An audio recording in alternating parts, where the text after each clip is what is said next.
Now scream queen with a million smiles. Catching all the love from around the world. Whoa. Hey Shelly, won't you shine your light? Shine your light in the darkest times. You make it bright, bright. Life stream dreams, we're all by your side, by your side. Keep on doing what you do, girl. You're one of a kind, one of a kind. Shelly, Shelly, you're our light stream star, star. Keep rocking your show, no matter where you are.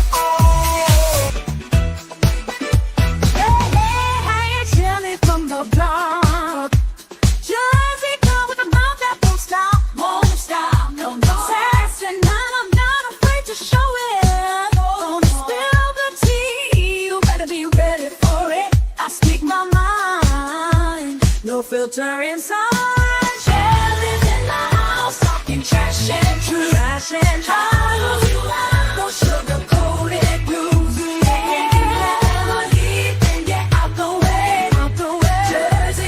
Something to say. Shelly's in the house, time to break the rules. From hoes to the city, I'm the queen of cool. You can handle the heat, then take the high. Shelly's in the house, drop the mic.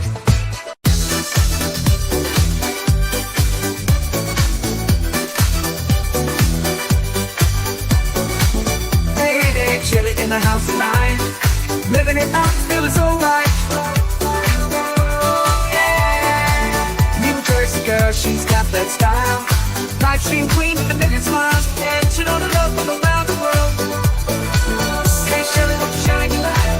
It's time to make you right. Live stream queens with a wayside. You're one of a kind. Shelly, Shelly, you're a live stream star. Keep rocking your show no matter where you are.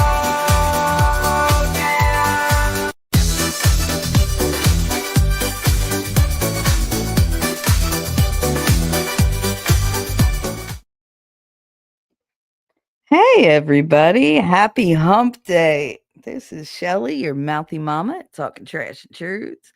It's Coffee and Chaos with T3. I think that's me. I'm pretty sure that's me. It is Wednesday, February 12th, 2025 at 12:18 p.m. I am coming to you from the East Coast of the United States, where it is beautiful, crisp, cold, and snowing off and on. We didn't get anything like they said we were gonna get. Typical of a male friggin' giving me measurements. He's like, "Oh, you're gonna get 4 to 6 inches." We barely got a coating. So, meh. Anyway, I woke up like a half an hour ago and I was like, somebody popped into my head and I said, you know what? I should do a pop-up stream because she might be out there and might need, I don't know, just a little reassurance or just a little love sent her way. So I don't like to call people out like this, but I get this, I don't know, I have this unbelievable urge for you guys to just send some love toward Lady Autumn Sky and toward Heidi because they both kind of popped in my head. First Last did it and then Heidi popped in. I was like, you know what? Screw it. I'm going to go live. I haven't done a pop-up in a while and I did say I was going to do one.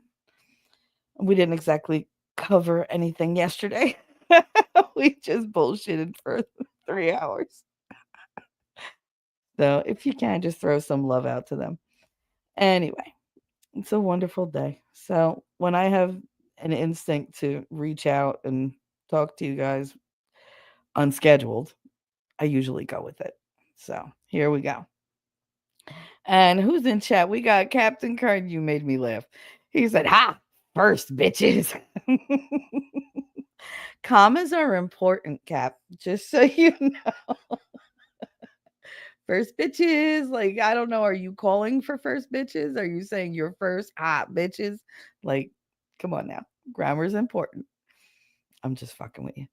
And we got Heidi girl. There we go. How you doing, Heidi? 1776. She's such a revolutionary. I mean, you people. Like, come on. La viva la revolution. Yeah, my French is not working right now because my brain is barely together. I haven't had coffee. I haven't had anything. I didn't eat today. Nothing yet. And I might have taken a gummy last night to fall asleep, and I think it's still active because wow. But anyway, moving on. Well, we got my Wolfram. He wipes his paws, lopes in, and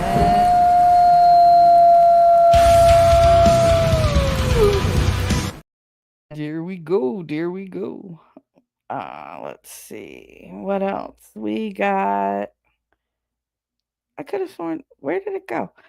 I know I saw a cool gamer in the thing. StreamYard is being a bitch. Damn it. Heidi, I was copy and pasting. Wolfram beat me again. Hi guys. Cap knocks over the door, beats his chest, and then begins to complain about his back pain. There you go. I kind of have a thing for that. Where is it? Where is it? Here we go.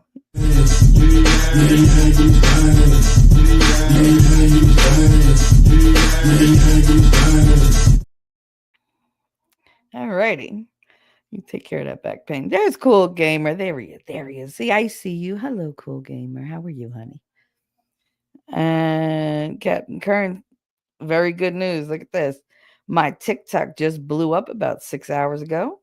I started getting notifications like mad. So far, over 700 new followers and thousands of comments. A dude named Kind Penguin, is it Kind Penguin or King Penguin, promoted me. I found out. That's awesome. That is amazing. Congratulations. We wish you all the luck with that. It's always cool when something takes off like that. I got excited once.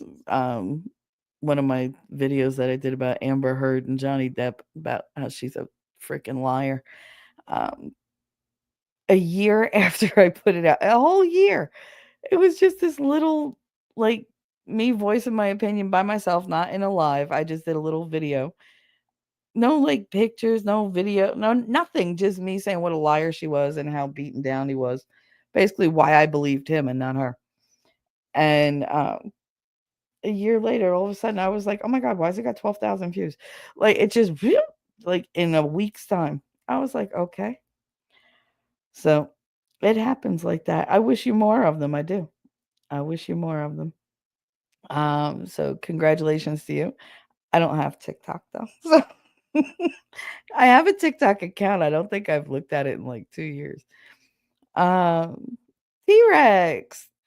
We live, bitches. T-Rex, you need to be sleeping. I know you said you'd listen, but don't listen. Just lay back and think of England. Um, T-Rex said Tulsi just got confirmed. Yeah, hell yeah. I'm so excited for her. More excited for us, but I'm excited for her. Let's go through the chat. Cap Kern said T-Rex, it took them long enough. Dems are really not liking Trump's picks, which I love. Exactly. I'm on that train. It's like, go ahead, hate more, cry harder. I can't with these people. They're just the common sense just left the arena so long ago for them. And the fact that they think people are so stupid. It's a lot of it, I don't think, is that we fell for their bullshit for years. It's just we were all kind of busy with life and all the other crap they were throwing at us. You can only juggle so many balls. Take that however you want. Some of us can juggle more than one. Uh, some can't juggle at all. Some of them, the balls, you throw them in the air and they land on your face. You're welcome, Captain. Because I figured that would make you laugh. Yes, if you enjoy road trips, check out T-Rex Wolfkinder. Hi, honey. How are you? Oh, long time no speak. I hope you're doing well. Wishing you nothing but the best, babe. Uh, hey, did y'all know that Shelly likes to make me feel like I said something wrong just to see me squirm and giggle to herself? Me? Would I do that to you, T-Rex? Pshaw. I would never do that.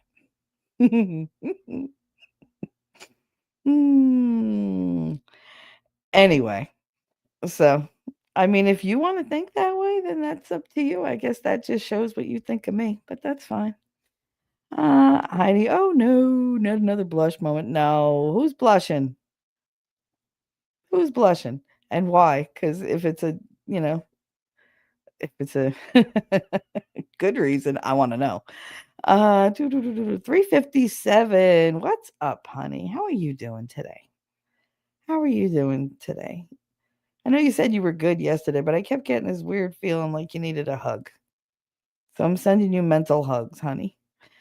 Uh Elephant, you're here. Hello. I didn't even say constitutional republic. See, it's that good, man. It's that good. Now we all have to think about Lass and summon her because I feel like she needs a pep up. Grammar is for rich people. So is Sapelin. Sapelin. Hmm. I'm in a very strange mood. Do do do do do do do. Heidi's over here dying. Nerd, what's up? Buongiorno, said Ellie. Buongiorno. Uh, Buongiorno, come stai? Come stai? Elephant's here, nerd. What's up? Been a minute. That's what I said. I said, where the hell has he been the last like 3 weeks? Tulsi, yep, Tulsi got in 357. Yay! Now they got to take care of Kennedy, get him in. Fucking Fetterman. Um, and then they move on to Patel. They're pushing Patel till last because they're like, get as much of our stuff together. Can we all get out of the country? Because they're gonna flee. If he gets appointed, they're gonna shit themselves. As it is, they all shart on the daily, but they are literally gonna like dysentery time. Ooh, that just made me think of White Rabbit. It's like, dysentery. I love that she hexes people with dysentery. Uh, I love White Rabbit. She's so cool. I miss her. Uh, Yo, Rex. Yeah, working my job. I don't get to stream as often as before. No, but do you ever like poke your head out of your house? Jesus, that could have been taken a wrong way. Oh no, I need a mental cleansing. I need a mental cleansing. Where is it? Where is it? Where is it? I need it. No, where is it? There.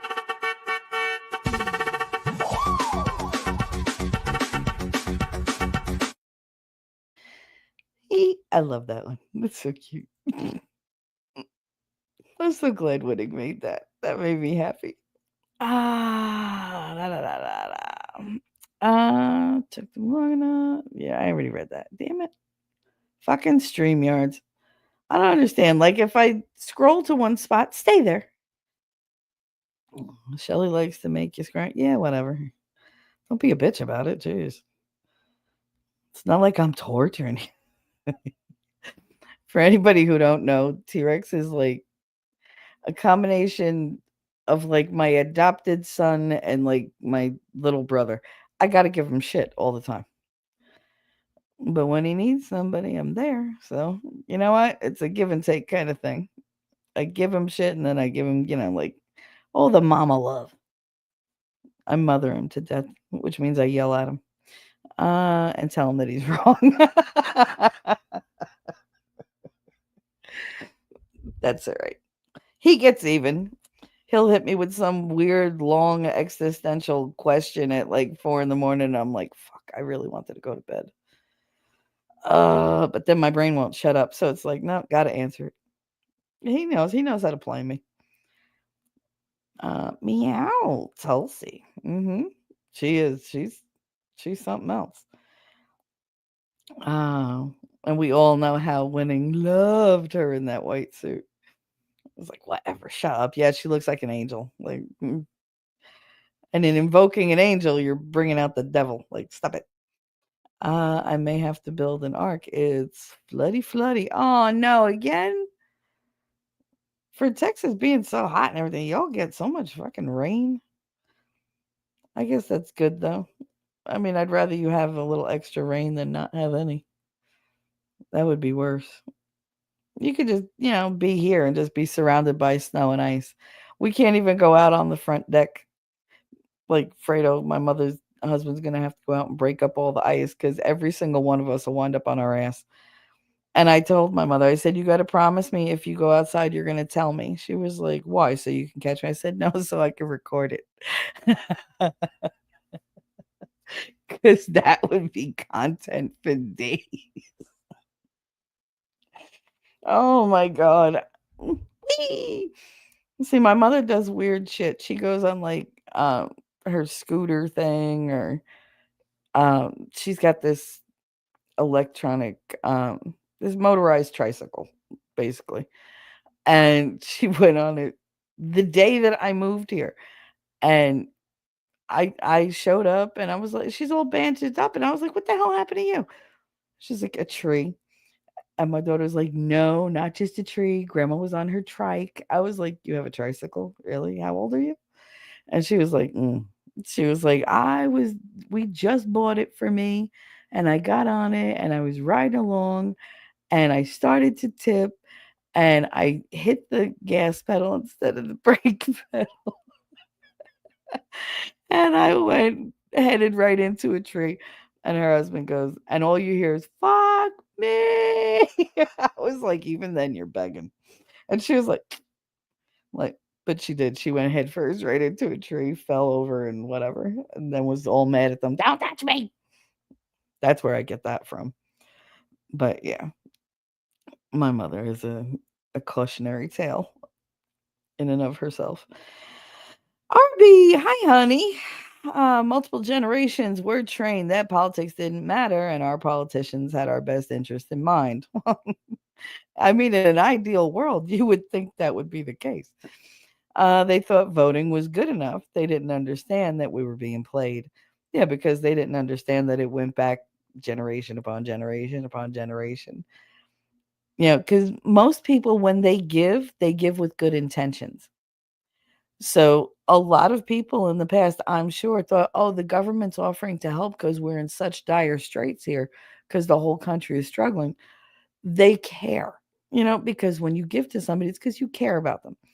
They were told the government was there to protect them. They were told the government was there to, help them out, to make them strong, to, be all these different wonderful things.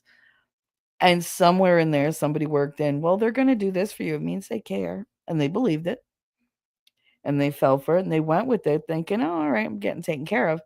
Not realizing that when you give any of your autonomy to anybody else, when you take charity without giving back anything of some type of reciprocal like amount or whatever, even if it's your time, your whatever, you're the product. They're doing something to you. They're taking something from you. And we didn't know that because the better part of human nature doesn't go that way. That's a demonstration of somebody's cruel or malicious intent. That's evil. It might not be the evil you think of when you think of what evil stands for, but it is still evil. The two things can be true at the same time. But most human nature, you want to take care of people that are suffering. You want to help your fellow man. That's the point. That's the goal, is to be selfless outside of yourself, to think outside of yourself. So when somebody does that for you and they're convincing you, well, I'm doing this for you because I care, because you can trust me. And you think, well, that's what I would do. You fall for it. So they use your own good nature against you and they turn it around, and that's how you wind up with a world full of very angry people. Very, very angry people with little to no rights because they thought that they were being helped the way they would help somebody else and they got taken. Uh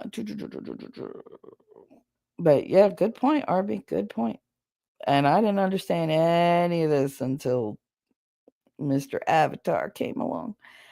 Uh, Outpost nerd Lauren Boebert is fire. Yes, she is. Yes, she is. I like her. She was partying with Kid Rock at Trump at Mar-a-Lago, I believe. The night of the I think it was the night of the election. I don't remember. I know I saw it yesterday, but it was older. Elifant, I'm about to multitask in true mom form. You go, girl. And I'm so happy about the doctor's visit yesterday. Congratulations, honey. That made me so happy for you. So happy for you. So you just keep it up, and anybody else who's out there changing their lifestyle, their diet, whatever, doesn't matter what improvements you make as long as it's an improvement. Start small if you have to. That's fine. We're all trying. And I'm so happy for you, Ellie. It was really good news. Uh, she said, let's see if I could strip the bed, drop some laundry, make breakfast for myself, and get the kids started on schoolwork. Nice. Nice. My major accomplishment is, ooh, I woke up today. Yay. Uh, T Rex said, listen, I know you do it because you've told me so. Of course, I'm not saying I don't. When I say I don't, it's because I'm just fucking with you. But no, I do it all the time. I love to like throw those little verbal grenades out and just watch and see if you're like, is it real? Is it not? Like, is she mad? Is she not mad? Did she mean that? Did she not mean that? Ah. Listen, as long as you don't hear that laugh in your direction, you're gold. Uh, 357. You have a canoe? You have a canoe. Okay. I don't know what to do with that. I mean, but with the canoe, I know what to do with the canoe. You put it in fucking water. But you have a canoe. Did you just buy a canoe? Are you in the canoe? Do you have the canoe in your garage and you're sitting in it and you're just rowing into air, going row, row, row your boat? Because I could see that. In fact, I'm seeing it right now and it's fucking hilarious. Um, is that what you're doing? I mean, I need a little. Can you expand on that statement, please? Thank you, 357. Appreciate it. Love you. Captain Kern. At Nerd, when we lived in Grand Junction, my boss and I ate lunch at her restaurant in Rifle. Many times I can't, bro. The typing is so small. I can't. I can't. Armed. Oh, it must be called Rifle because armed waitresses made it fun. I'm sure it was a challenge. I'm sure you took that as a challenge because I know I would. Uh, Instead of Smith and Wesson in your pocket, or are you just happy to see me? Uh, Snipperoony over on Rumble. What's up? How you doing, honey? Did y'all hear that Elon changed his Twitter name to Harry Balls? Mm-hmm. And MSN had to read it on air. Yes, now they want him to change it to Mike Hunt so that Dana Bash has to read it on CNN. That would be hilarious. I love the fact that they're all just such trolls because we took so much shit for so long. It's about time they like, oh, well, you like to dish it out. You got to be able to take it. We've been taking it. Now it's time for us to do the dishing. Miss Autumn, yes, Asante, Sana, Squash, Banana. Where's my lass? Where's my lass? Miss Autumn, they're terrified of they are terrified of cash. They absolutely are. And they should be. They should be. Listen, I've always been of the adage if you didn't do anything wrong, you got nothing to be nervous about. I don't get stressed out when I know I've done everything I'm supposed to do. I get stressed out over what other people are going to fuck up. But as long as I got my ducks in a row, I'm good. Like, if I hate to say it like this, but I know the FBI ran a background check on me when I became, like part of the education department. And I still have that letter. I keep it. It's literally like within 3 feet of me because fuck this. But saying that clear record, whatever. I was like, you're not fucking with my records. I have letters with dates on it saying I was all cleared and everything. No, no. Because I'm a little paranoid. I wasn't before, but I am now. I had a point to this. Oh, so like I have no records of any crimes or anything. And I'm confident in that anything that I might have done, we didn't record back then. So it was like there's no video footage of it. There's no pictures. So, you got no proof. You can't prove it. I didn't do it. I didn't do nothing, man. Nothing. It wasn't me. But these people, no, they have something to be afraid of. And they know it. Like, they all know they had their hand in the cookie jar, they lied about the cookie jar is actually, like, a trafficking ring. Like, just they know that they all have hands in places that they shouldn't, and they're all gonna get caught, and I'm here for it. I got popcorn at the ready. Hell, I have a bottle of champagne for when they all go, and when I say bottle of champagne, I mean a thing of Diet Dr. Pepper, because I don't drink champagne. I'm not supposed to drink Diet Dr. Pepper either, but I always have that on hand in case I get a headache. Choo, choo, choo, choo, choo, choo, choo. Yeah, I heard that last night. Arby said, I saw that defense attorney is trending on Google searches for the last few weeks in DC. Yeah, I saw that last night. There's 3 times the amount of normal traffic for defense attorney in Washington, D.C. as a Google search. I think that's hilarious. Whether it's true or not, that's fucking funny. T-Rex.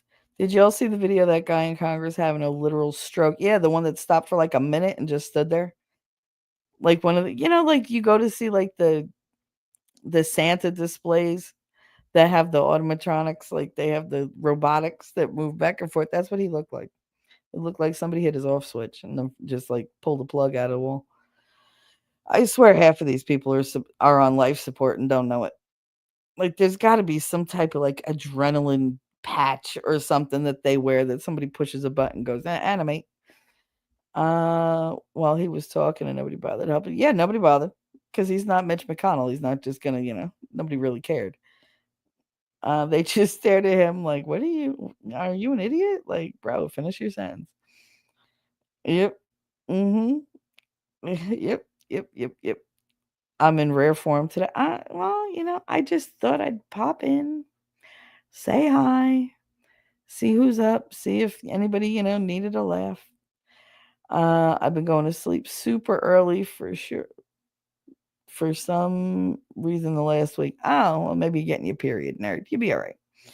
Lefty, what's up? And nerd is the other one I fuck with. I mean, let me not lie. I'll fuck with anybody. I really don't care. I'm not easily intimidated. How's the eggplant doing, Lefty? How's it doing? Listen here, Lefty. I take a lot of your bullshit, but calling me Kamala voter is a bit too far. At least I don't live in a state governed by Tim Walz. Did you see his daughter put out a video? God, these people. I can't even tell you what the damn thing said because I heard the first note of her voice and I was like, no. It's amazing. When they post videos, I can't listen to them. I can't. Like, just their voices at this point just give me cringe all over, and I reached my quota. I'm like, "No, you're not elected. I don't need to hear you anymore. Like, nothing you say is of consequence. Go away."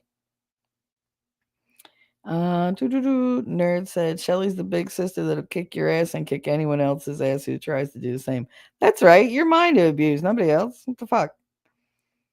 But at least I'm honest about it. Shit. It comes from a place of love. It does. It's in the 70s down there. It's like 20 degrees right now. And I have the ceiling fan on because I can't not have the ceiling fan on. It's just, I wish I knew why. Anyway, how's it going, Lefty? Is that bad weather hitting you? Nice. Have a little conversation. Got current 4 inches of snow and 5 degrees Fahrenheit here in northeast Colorado. Lovely. Well, we already have 4 inches of snow out there. It's been out there. Everything's just covered in ice. That's the part that bugs me because ice is heavy. Ice is heavy, and Simple Prepper sent me like a bunch of pictures on Facebook about the ice storms by him and what like the damage it did. And I was like, great. I was like, it was nice to be informed, but I was also like, fuck, there's a new worry. Like, I was like, okay. It was good though. I'm glad he sent those. The scariest words you could ever hear is I'm from the government and I'm here to help. That's very true. Well, maybe not the scariest. The scariest is don't move. I'll be gone in 5 minutes. That's the scariest. That's some of the scariest. No. Hey, cool gamer. Now you're on your regular account. You're so cute. Snipperoonie said hello. All too much hollow echo over here on Rumble. Aw, I know my Rumble. It's very very small gathering on Rumble. I don't pay attention to Rumble. I'll be perfectly honest. I don't even I don't open it up. I see it on here because StreamYards includes it, but otherwise I don't see it.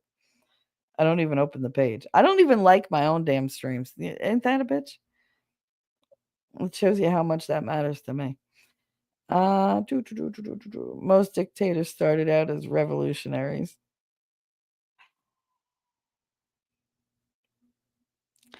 357 said cowboys don't cry. Cowboys don't cry? Cowgirls don't cry. Cowgirls don't cry. I should not try to sing this early in the morning. My voice is shot. I'm also half laying back.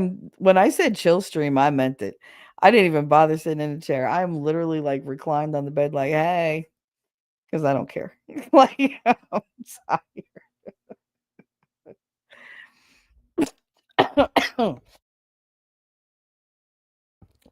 I should not laugh and try to hold it back. It never works out well.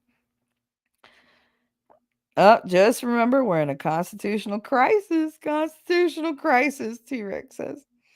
Never mind the fact that Biden constantly ignores the Supreme Court, but Trump ignores a low level court and constitutional crisis, of course.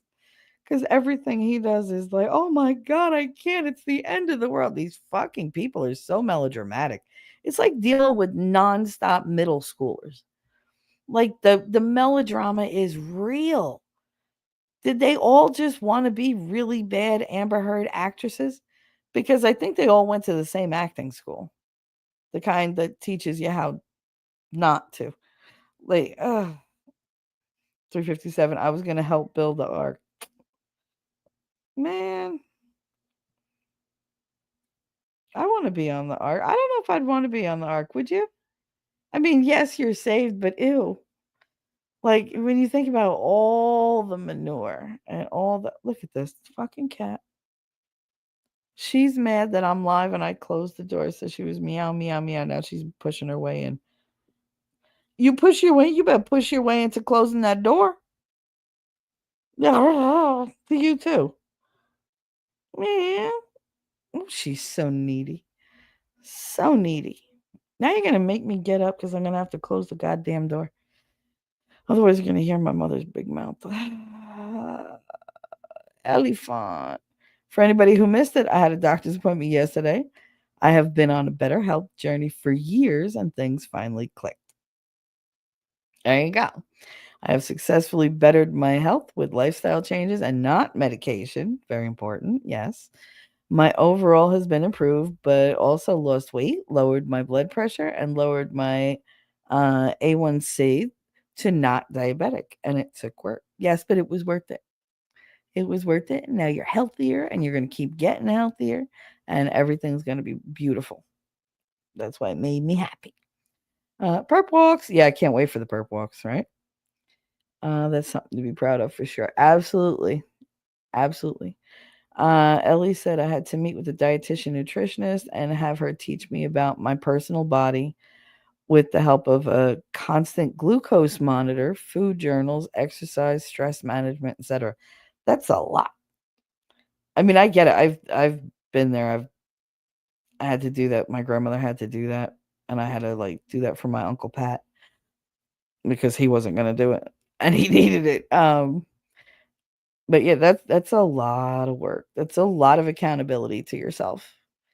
And I mean, I know people who do that and they're like, yeah, I write down everything except, this, that. And I'm like, dude, you're literally lying in your own journal. That don't tell you there's a problem. If you can't tell yourself the truth about what you're eating, you might want to take a better look at what you're eating. I'm just saying. If you can't face up to it in private where nobody else is going to see it, you're not showing your doctor, you're not showing anybody, you're literally lying to yourself. You might have a problem. You might have a problem. All right.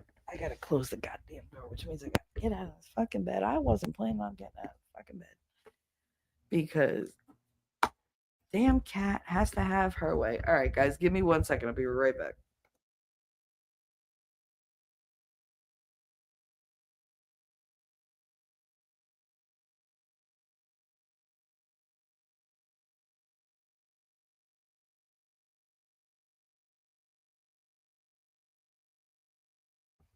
All right. And she has the nerve to look at me like, how dare you get out of bed because she was comfortable. Fuck you. I am in rare form today. Look at me go. Anyway. All right. You can hear me? Yeah, you can hear me. I always sometimes forget to unmute the damn microphone. All right. So we got Turtle Man. Mitch McConnell had his own freezing moment a few months back. A few months back. It was like a few weeks. He just froze like the other day. And he fell down the stairs. God forgive me for laughing. I'm so sorry. But he fell down the stairs at the Senate. Unfortunately, he, landed on his head, so no injury. Uh, Elephant said, fuck the food pyramid. It makes you sick and unhealthy. Yes. Fuck the food diet pushed by the Diabetic Association. It keeps you diabetic. It does. It absolutely does. It absolutely does. That was one of the things that was so funny because they were monitoring my sugar in the hospital. And they gave me all this bland food. And I was like, and I asked that, I said, what are you doing? And he was like, oh, it's the diabetic. I said, I'm not diabetic. And he said, no, yes, yeah. And oh no, I was thinking of another. I said, so what the fuck? And he was like, well, you're not diabetic. He was like, but I'm going to keep you on this anyway because it's better for the wound healing. And I was like, okay. So the next meal they bring in, what do they bring in? Like 4 cups of fruit. They're like, in case you get peckish, like in case you want a snack.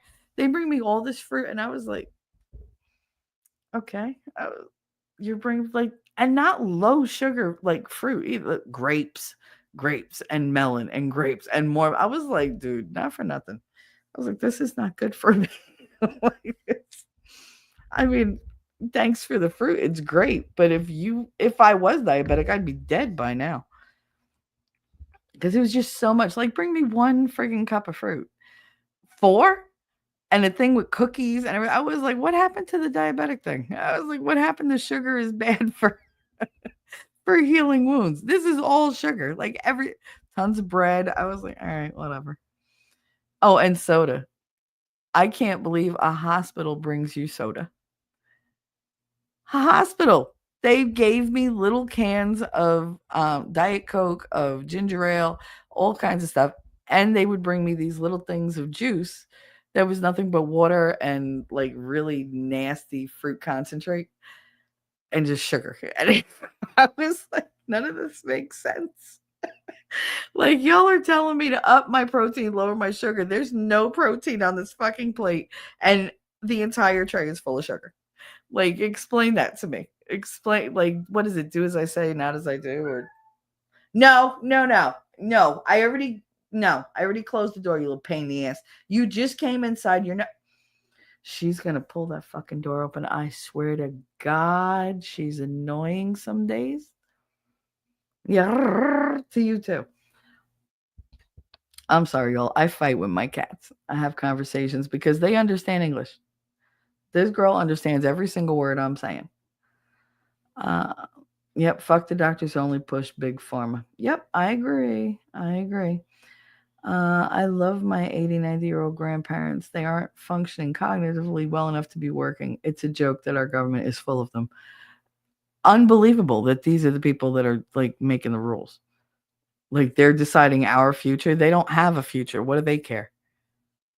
I don't think anybody who doesn't have an investment in the future for themselves, like for their own life to get better, I don't think they should have the ability to decide other people's either. Like, you see the end of your line. So whatever you do, you don't give a shit. You don't have to live through it. We do. That makes a difference. the food pyramid is bullshit. That lobby's paid by the USDA to push it's all fake. Proteins, veggies, small amount of complex carbs. Yep. And do you remember like the Michelle Obama thing with that my plate? Oh, that was a horrible thing. Horrible. They tried pushing that in school. I was like, what? I used to, when I had my kindergarten class with an aide, I would get them breakfast and lunch every day. I had to go down to the cafeteria because we didn't have enough room in the cafeteria for kindergarten. So all the kindergartners had to eat in the classroom. We weren't supposed to have snacks in the classroom, but they're allowed to have breakfast and lunch in the classroom. So whatever. So I would go down and I'd bring the whole thing upstairs. And every day I would talk to G and be like, I don't know how these kids aren't starving. Like who would eat this shit? You had like the chicken nuggets that were like little hockey pucks. You had hamburgers that were hockey pucks. They had just all processed. Everything was processed. And it was all dried out and like just burnt styrofoam looking, and like the vegetables had no taste. They would give them like mashed potatoes that were like soup. It was ugh. And, and nothing but just sugary drinks. Here's a milk and a juice, a milk and a juice, and a milk and it's never real juice. It's always that shit plastic container with the tinfoil top that nobody ever wants. You see that and you're like, ugh, because it's just nasty. It's so unnatural to drink that it makes you sick whenever you drink it. It tastes like it's fake. And yet I've had probably 100 of them in my life, depending on how many times I've been in the hospital or how thirsty I was, depending on what was there. But yeah, that's what they're putting into these kids. It's terrible. And then, oh, what is their snack that they get with their lunch? A big ass chocolate chip cookie. Really? Do you know I never gave those cookies to my students? I had little sandwich bags. I would put them in sandwich bags. I gotta close the door again. I would put them in sandwich bags and I would send them home with the kids that ordered lunch. Because I am not giving these kids sugar and then trying to teach them math. Fuck out of here. You must be crazy. You must be crazy. I don't get it. There's no common sense in these fucking people at all. Like it's like they've never met children. All the people that run education, it's like they have no kids. It's like they have no kids. I know I'm behind. I'm behind 15 minutes. Look at that. Uh, the only pyramid I follow, but modified for my food allergies, is the Mediterranean food pyramid. But I hear you. Nice. That's what we should be eating. Yep. My doctor, even with the non diabetic A1C, tried to push me taking insulin. What? Stop. No, did he really? These doctors, I swear to God. What training do they have anymore? I mean, I would love to know what they actually learn in college now compared to before. And here's the fucked up part. Like we have huge strides in the medical field. Like they have ways of knowing, about organs and doing like they know everything. It's like down to like cellular level. Whereas before they had all these weird kind of like concoctions that they would make, the tinctures, and they had weird theories about how the body worked. And yet it doesn't seem like the mortality rate is much different. Like they're killing people just as much now as they were before, if not in greater numbers, because we just have greater numbers. But like the medical field has advanced so much. Why are they still so medieval about everything?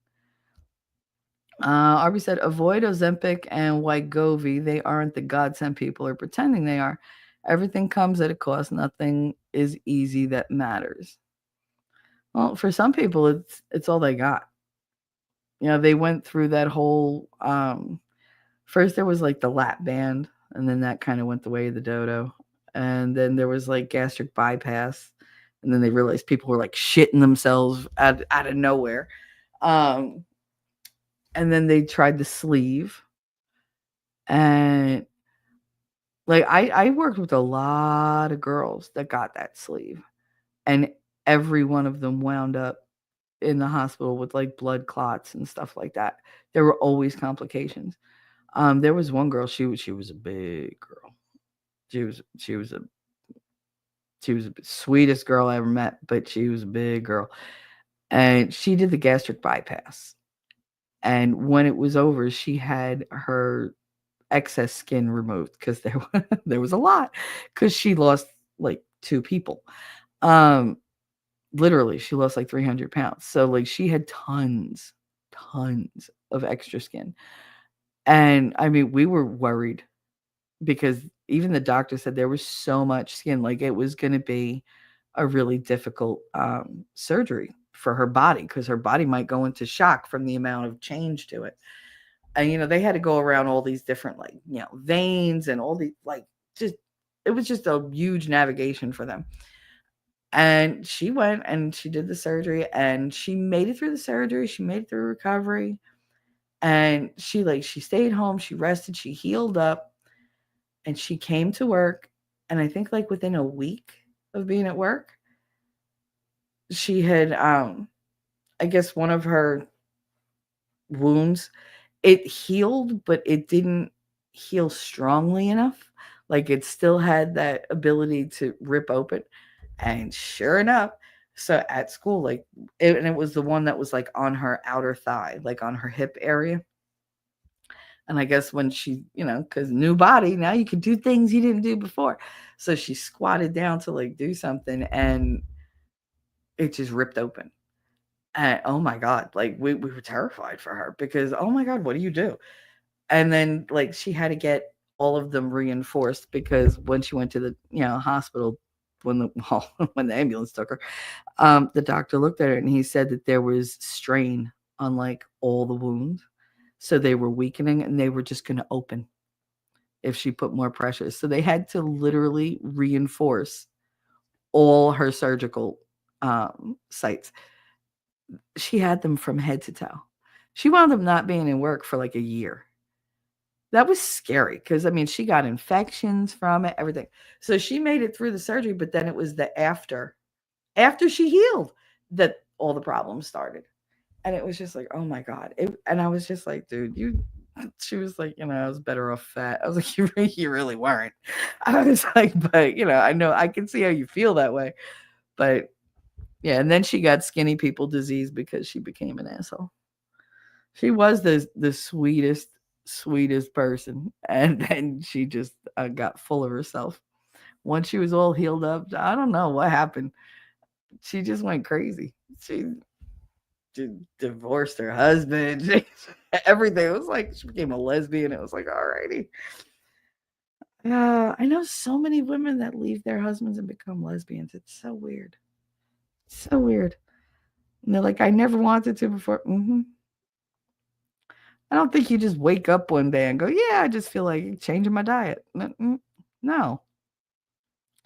Uh, Sorry, I squirreled. I don't believe that any meds or surgeries are a cure-all. Nope. Nope. It's true. It's true. At RB, I'm on Wegovy. It still takes willpower and exercise to lose weight. All it does is fast forwards your system to use fat and proteins in your body already for fuel and slows down digestion. How are you doing with that? Like, what are you saying for that? Are you? I heard so many different things about people are getting sick and they're nauseous or, like it's all over the place. Talk to us. Tell us more. RB, I'm going to be talking about moral foundations theory. Oh, and the elephant rider analogy on my stream on Saturday. That's awesome. I'm always ambivalent about streaming, despite committing to doing it once a week. Well, is it because you're new at it or because do you get nervous? Because let me tell you something, no matter how many times you stream, you always think you're going to fuck it up and it's going to be a disaster. Nobody's going to show up. Like every neurosis you could think of what's going to go wrong enters your head. You just got to say, oh, fuck it and do it. Like, yeah, the internet is forever, but trust me, compared to the other people out there, what could you possibly do to like really embarrass yourself? I mean, I know people who've thrown up on themselves on stream. Like, It's okay. That went away until I bring it up. But it is what it is.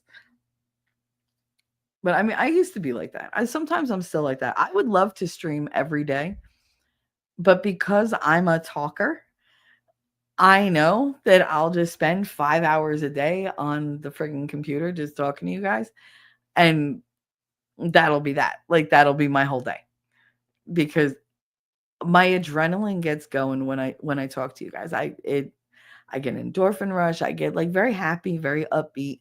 And then when we end, I get like 15, 20 minutes where I'm still kind of hyper.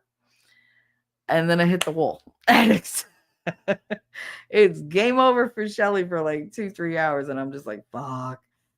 Um, and then of course at night is all winning streams because where else would I be?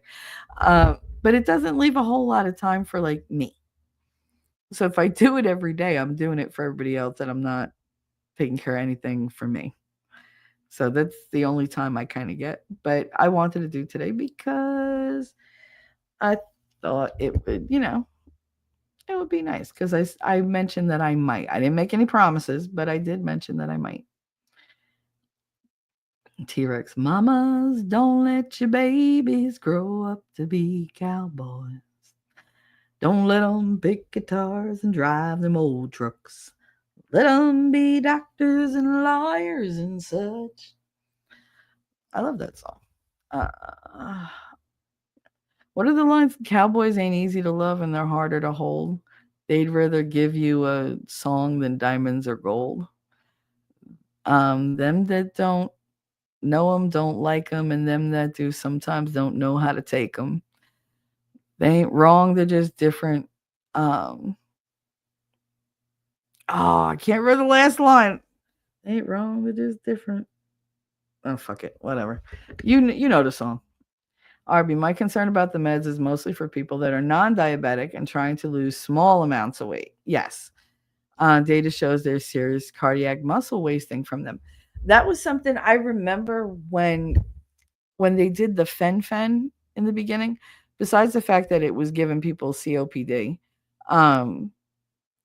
the way that they lost weight, like losing like 100 pounds in like 3 months, and that was an actual thing. Like I knew a girl who lost 100 pounds in 3. I was like, where the fuck did you go?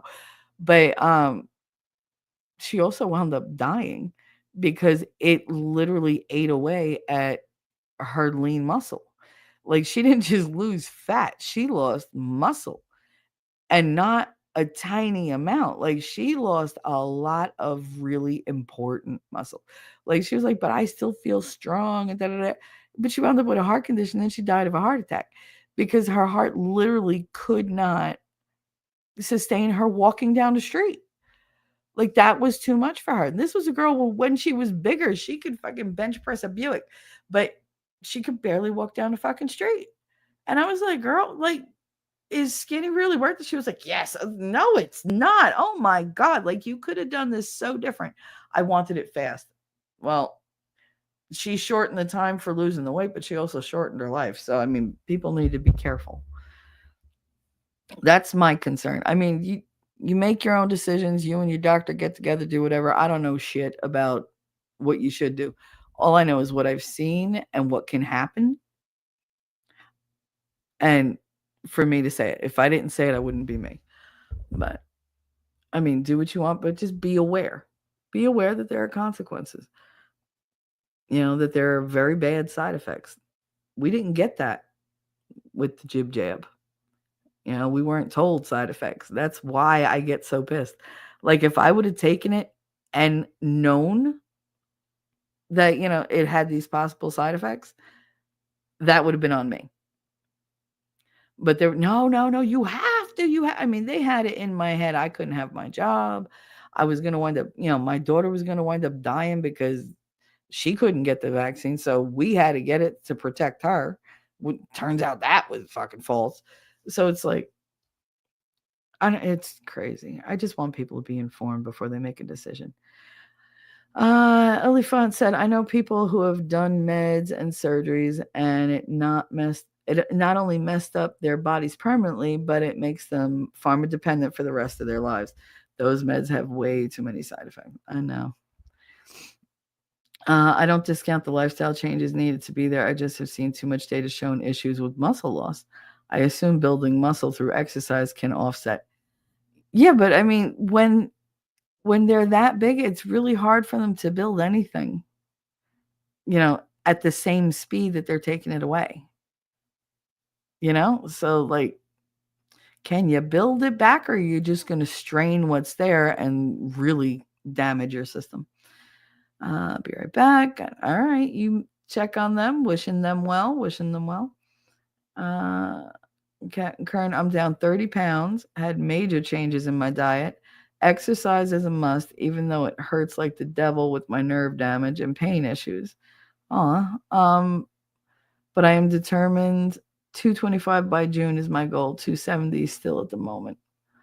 Well, you know what? You can do it.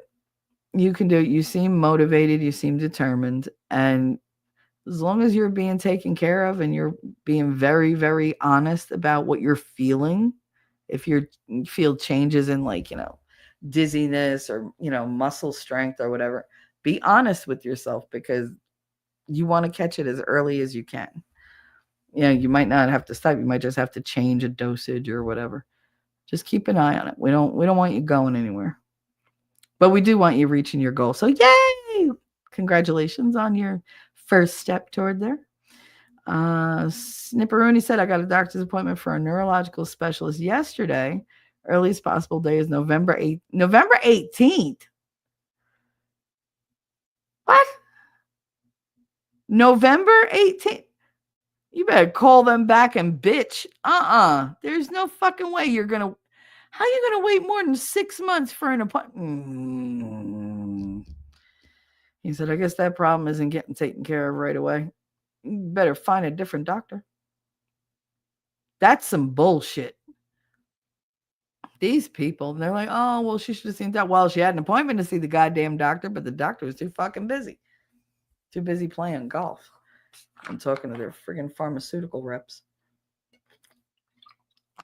I'm more speaking of the people that are age 20, that are only 20 to 30 pounds overweight, that go on Ozempic for looks. They're the people with the highest risk. They are. And yesterday, Tim Pool put out something saying, holy shit, people are going blind now. Because people have gone blind on Ozempic. However, they made it into such a huge thing. It was 9 people out of the literal hundreds of thousands that take Ozempic, and they were already diabetic. So every single one of them was already diabetic. And if you know anything about people who are diabetic, yeah, vision is a thing. It's a concern. So if you're going to fuck around with diabetic meds and you're diabetic, chances of you going blind are pretty high. They're pretty high up there. And yeah, the people that want to lose like 20, 30 pounds, and they go on these like radical diets. I'm like, really? Like, you couldn't just, I don't know, maybe not eat chocolate for a couple months? Like, you couldn't maybe reduce your sodium and, I don't know, walk around the block 4 or 5 times and extra a day? Like, that seems like a half an hour of work that would have like really helped you. Cut out some of the sugar, cut out some of the carbs, up your protein a little bit, like change the kind of things that you're eating, get off your ass instead of like sitting there and binge watching something. That 20, 30 pounds to me is like, like you should have been able to do that without pharmaceutical help. Because I know people who need the pharmaceutical help and can't get it. And they're just, because either the supply is not there or the insurance is like, you don't really need it. Really? You really think she doesn't need it? You think he doesn't need it? Like, they're begging you for help. And no, but you're going to give it to the wine mom down the street who drinks 4 boxes of wine and then wonders why she's gaining weight. Arby said, I'm a fatty too, working on changing it through diet and exercise. I was doing better a couple years ago before I jacked up my knee. Yeah, I feel you. I do. I've been up and down my whole life, and I've always been thick. I don't hide it. It's like whatever. You don't get titties like this with a tiny little ass. It's just not gonna happen. But yeah, I don't like how weak my body is right now. That's the main thing for me because I've always been strong. And getting, sick the way I did, it took so much away from me. So much I wasn't prepared to give. You don't realize the things you do until you can't do them anymore. And I didn't realize I was carrying the world on my shoulders. Like I did everything. It didn't dawn on me that everything fell to me because everything always fell to me. There was just, you know, same shit, different day. It was just do it, Shell. Just do everything. Like I didn't ask people for help. I've never been able to ask for help because I always got denied. So I just learned to do it myself. But then when you can't do anything, like just getting up to walk to the bathroom, I had to take a nap.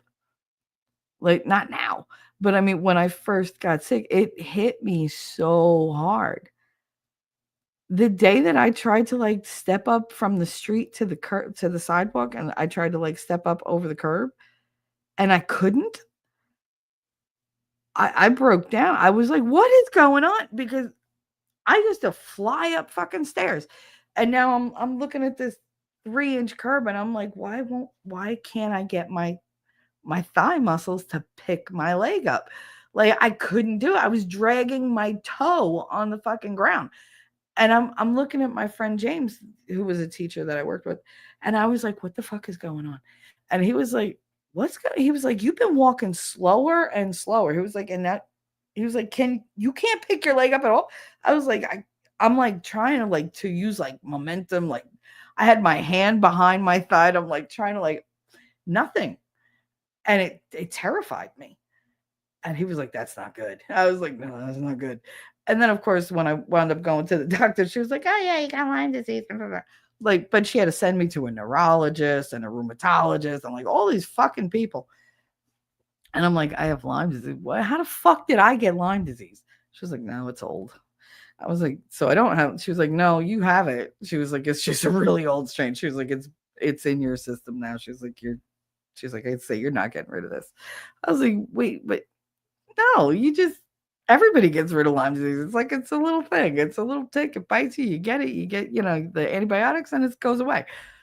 She's like, "Yeah, no." And that's when I started doing the research and started talking to like internal medicine and infectious disease doctors. And they were like, "Yeah, no, here's the thing with this vax." Funny thing. And I'm like, "What?" Like, and then I started reading up, and it does. The vax reanimates dormant bacteria in your body. And if it's connected to an autoimmune disease, like an autoimmune disorder, it reactivates it, and that becomes yours forever because it supercharges it.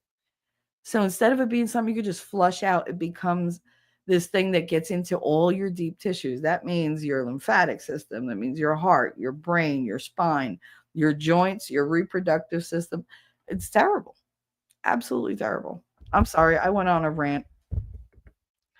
Ah, I read the list of Ozempic, dude. I counted over 120 side effects from that medication, one being cancer.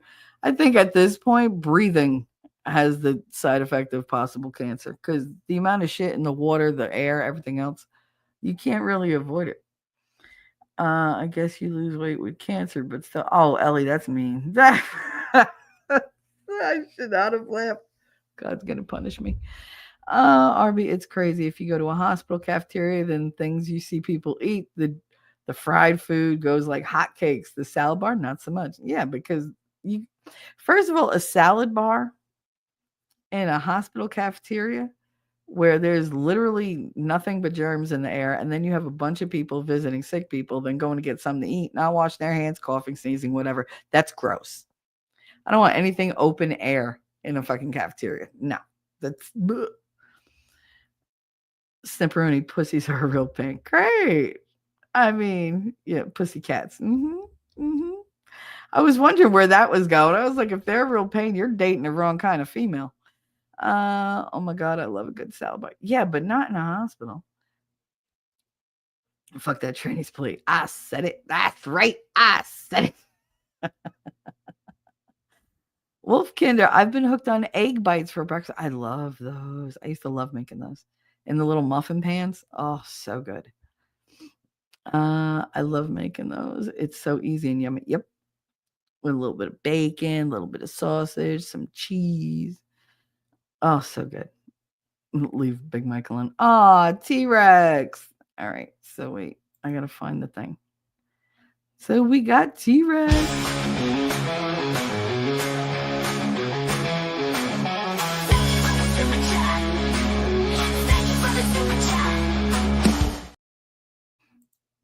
Aw, T-Rex, you didn't have to do that. Flying in with the 1999 super chat. I weighed myself the other day. I weighed 287. Absolutely ridiculous. I can't believe you put that out there. It's all right, honey. You're also tall. Unacceptable bullshit. So I started a diet on Monday and I'll be getting a gym membership, not keto, but low carb, high protein, no more chips or Gatorade. I mean, it's good that you have a gym membership, but I mean, don't go overboard with that because that's a money drain if ever I've seen one. My brother has like 6 of those fucking memberships. But thank you very much for your super chat, honey. Listen, there's nothing wrong with you the way you are. If you're not happy, then you have to change it. But your happiness is all that matters. Never do it for somebody else. If you're doing it for somebody else or if you're doing it to get somebody else, it's not going to stick. You got to do it for you. You got to want it. And if you need, a pep talk, I'm always here. I'm just not gonna do like the Nick thing. I'm not gonna call you a fat ass or whatever. Like I don't, I don't do that. But you can do it. I have faith in you. I do. At least get yourself started. Don't be radical about it. Radical changes are really really hard to maintain. So changes you can live with, changes that you can make regular, that are going to fit with what you do. If it's too much of an imposition, you're going to abandon it. So if it's a nice, easy change, little things here and there too, then you're more likely to stick with it. Just my 2 cents. I've done them many times. It's been a bit though. Idea for next food prep day. Yeah, I haven't made them since I moved here. Because to be honest, I don't know where the fucking muffin pans are. I don't know where half the shit is that here. RB said T3, I went through Pennsylvania school. We shared classes with med students. Oh, you went through PA school. Sorry about that. They said Pennsylvania. I went through PA school. We shared classes with the med students. Nice. All right. We can do it. Just power on. Yep. You can do it. You can do it. You can do it. You can help our Cinderella. On your way in, smash that like button. Thank you. Thanks, Cap, for saying that. Ellie said water, and if you get sick of plain water, try stir. It's made without food dyes. There's another one that I had last week, another flavor thing, a la something. It was really good. And it was all natural. Squirrel, where? I know. Squirrels are in my head, unfortunately, Wolfie. You can't chase them there. T-Rex, you've got support here. Yes, you do. Thank you for saying that, Wolfkinder. So sweet.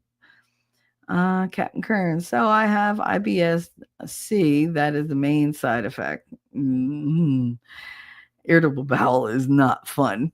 And I've had to use a lot more meds to use number 2. Other than that, I've been fine. Wait, so if you have IBS, does that mean that you're not to be, like you're having a hard time going or you're going too much? Like, are you taking Imodium or X-Lax? That's the difference. Because it's like, I don't know. Like, what did I watch the other day? Some dude starved himself for like a week. And he said by like day 4, he wasn't pooping. But like at the end of the week, he literally shredded like all the remaining fat on his body. It was weird. Les, you made it. Yay! I was hoping that you would see it. I was literally getting ready to send you a text. Doo, doo, doo, doo, doo. Happy hump day, honey. I had a feeling that, well, because you popped in my head and then Heidi popped in my head, and I was like, you know what? I was like, I feel like, somebody needs a hug. I just couldn't determine in my head which one of you did. So I said, fuck it, I'll do a stream. So here's your pop up, honey. Captain Kern said, "Oh, I have to force myself to eat as I never get hungry anymore." Doesn't it give you a sour stomach not to eat? I don't know. I would think it would make me nauseous, especially if you're a smoker of any kind of thing. Just say. Back but 10 minutes behind on everything. That's all right. Chipmunk speed. Here we go. It's not like I say anything super interesting. You'll be fine. Last week my husband was sick, then me now, my twins, so running on the slow side today. Aw, honey. Well, I'm glad that you popped in and that we could, tell you we love you and keep your head up. It's okay. Let's hope you don't wind up sick again because that's how the kids get rid of everything. I really do think it's a childhood thing. Like they're like, "Oh, I'm sick. That's yours now. I feel better," and they walk away fine. And then you wind up with the flu. Not that I'm wishing the flu on you. Toot, toot, toot, toot. Well, not doing that. You hear me, universe? That was not a challenge. Captain Curran, you must get on a high protein diet on any semi gluten product. Else it'll eat all your muscles. Straight as carnivore plus supplements is the route I've gone. Nice. Okay. Good to know. Lots of stuff being caught out there. Hope you feel better soon. Yes, we're all gonna send healing thoughts to you, honey. And to your family, because we don't want the kiddos sick. Your husband's grown. He can fend for himself. No, I'm kidding. I'm joking. Were side effects being reported were ignored. YouTube censored your first post, and you're a mod. Don't you love that? I love that. I second T3. That's way too long to wait for an appointment. I suggest find another neuro.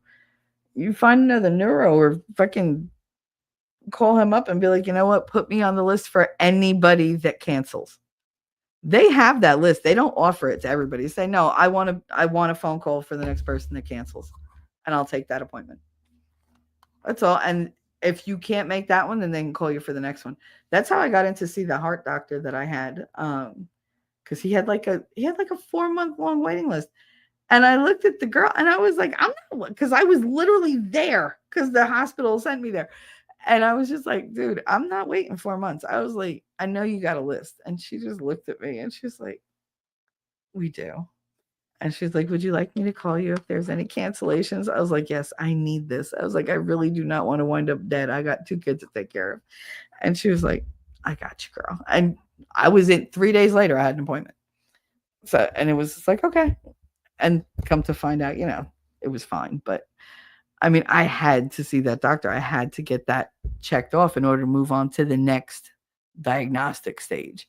So it was like, ugh. But yeah, they'll make you wait forever. Call them and ask them to call you when they have their next cancellation. They'll do it.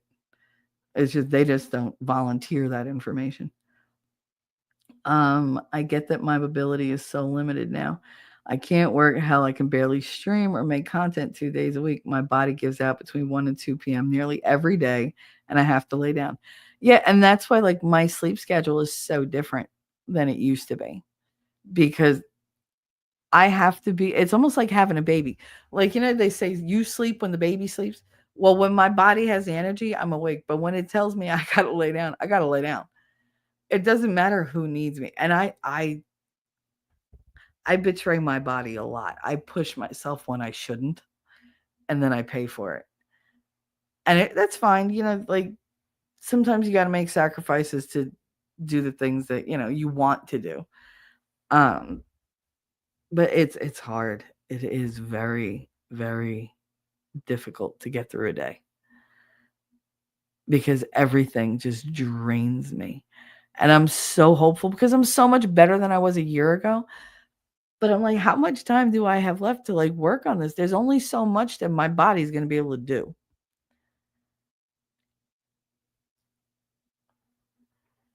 I don't want to talk about it. Anyway. Um, Lady Awesome said, I've made serious changes in my eating.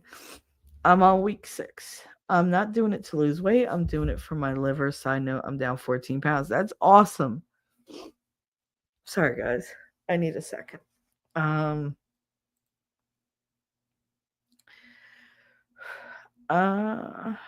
Here, just listen to this for a second.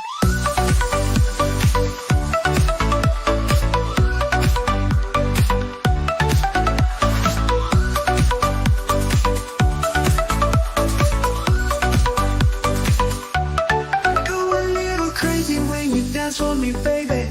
That look in your eye when you dance for me, baby. You I can't deny when you dance for me, baby. Dance for me, baby. Dance for me, baby. Dance, dance for me, baby. Dance, dance, dance for me, baby. Dance, dance, dance. Alrighty. Well, that was unexpected. All right, I'm back. I lost my place. There we go. Congratulations on being down 14 pounds, but I'm glad you're doing it more for your liver and just having happy side effects. See, happy side effects. Why can't we have more of those? Like, I would like that. Pleasant side effects. Snipperoonie said, I go to my regular doctor next week. I'll definitely ask her to see if she can get that date moved up. It wouldn't bother me because I've had this issue for years, but it is starting to affect me more. See, no, you don't, all right. You don't get to say, oh, I've had it for years. I guess I can wait. No, fuck that shit. Fuck it. Because if something, you just said it affects you more, that's not acceptable. And your doctors letting that become worse, that's not acceptable. You're your only advocate. And they have made you believe that it's okay for you to go on their timeline rather than them work on your body's timeline. Screw that. They have all the time in the world to make whatever appointments they fucking need. When your body needs something, it doesn't need it 4 months from now. It needs it now. Us saying, all right, I guess I can wait. We all do it, and it's bullshit. You're compromising your own health for their convenience. Fuck that. Nope. You better go fight that. I will ask you every damn day. Did you call? Did you call? Did you call? Did you call? You have no idea what a relentless bitch I could be. And I'm only saying it because I'm concerned. Do not allow them to back burner your health. Like it's not their timeline that's concerning. It's yours. Don't ever compromise for them because these fuckers, they don't care. You're just another folder. They don't care. Yeah, some 24, 48 hour bug. Oh, honey. That's terrible. I'm sorry.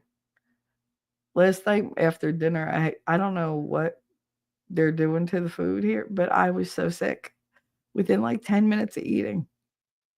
I was so sick and I still don't feel good. My stomach is not happy. When it was like, what are they putting into your food? I'm like, I don't know. Maybe they're trying to kill me. Who knows? That's great. Last way to go. And Heidi's praying for all you guys to feel better. Oh, you're so sweet. We're hoping right back for you. You stay healthy, honey. And hopefully, I'm praying more that you get positive things back from your car company about getting your damn truck fixed. Got to get back to work. Catch you all later. All right, Arby, you take care. And you better listen to that rant because I wasn't that far behind. I'm only 10 minutes behind, so you should have heard it. Inya, how you doing? Inya, out you all around you. Think I might quit my job again. Awesome. This time for good. Okay, is that a good thing? Are we happy about that? Do you have something else lined up? Because if you have something else lined up, fuck it, fuck your job. But what you doing? What you doing? When you making a major life decision, I'm just worried. Like I do. I'm just a little worried. Wolfram said, since YouTube deleted this post, oh, he put it on Rumble. That's funny. The jab was forced on people worldwide with no warning of side effects. It was a global experiment. Crimes against humanity. People need to be in prison and screw their immunity. Worse, side effects are being reported were being ignored. Oh, absolutely. Did you see the insert that came with each of the jab doses? It was blank. This huge. I mean, it was like 3 feet by 3 feet or bigger. Like it literally was as wide as a meter stick. Completely fucking blank. Who does that? Like you're literally telling us here, take this, and I ain't telling you shit. Like, oh, okay, sure, and sure enough. But did I know that at the time? No, they kept everything hidden. But you're absolutely right, Wolfram. Maybe try a different time of day to stream so you're not wiped out, Cap. That's the thing. We get into like a rhythm when you're streaming. It's especially when you do the kind of content, like the kind of talking that we do. You have to do it for your audience. That's number one. You go to when you think your audience is going to be available because talking to nobody is no fun. You do when other people are available to get on your panel if that's what you do. And when you have a like pocket of time, because all of us, I think, start off like, I'm just going to do an hour stream. And then you wind up streaming for like 3 hours, 5 hours, 8 hours. I've done streams where I'm like, all right, guys, I'm going to 15 minutes and that's it. It's just a high. But, and then I'm like 8 hours later, I'm still there. And I'm like, what was I supposed? Oh, I was supposed to sleep. That's what I was supposed to do. No, that didn't happen. Like, I've done 12-hour streams, 16, 18. I did a 36-hour stream. Okay. 36-hour stream. And it was like, well, you didn't do it by yourself. No, I didn't do it by myself. I did it the entire time. People joined me, but I was always there. And it wasn't even my channel. So it's like, ugh, that irritates the fuck out of me. You have no idea how much that irritates me. How much time I have wasted on somebody else's channel, making them a fucking, whatever. I'm not going to go there. La la la. Jesus, help me to let it go. Okay, so, but yeah, so it's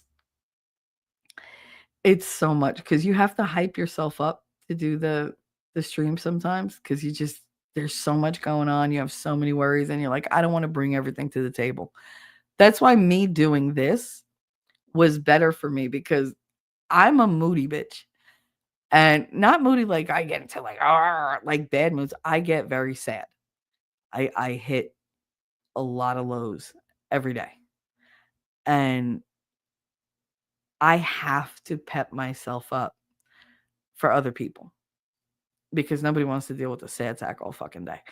So, I mean, I have to box that up, put it away, and hey, you guys, and I can do that on here and be genuine, more genuine than I can like one-on-one because one-on-one, it's too easy for me to go quiet.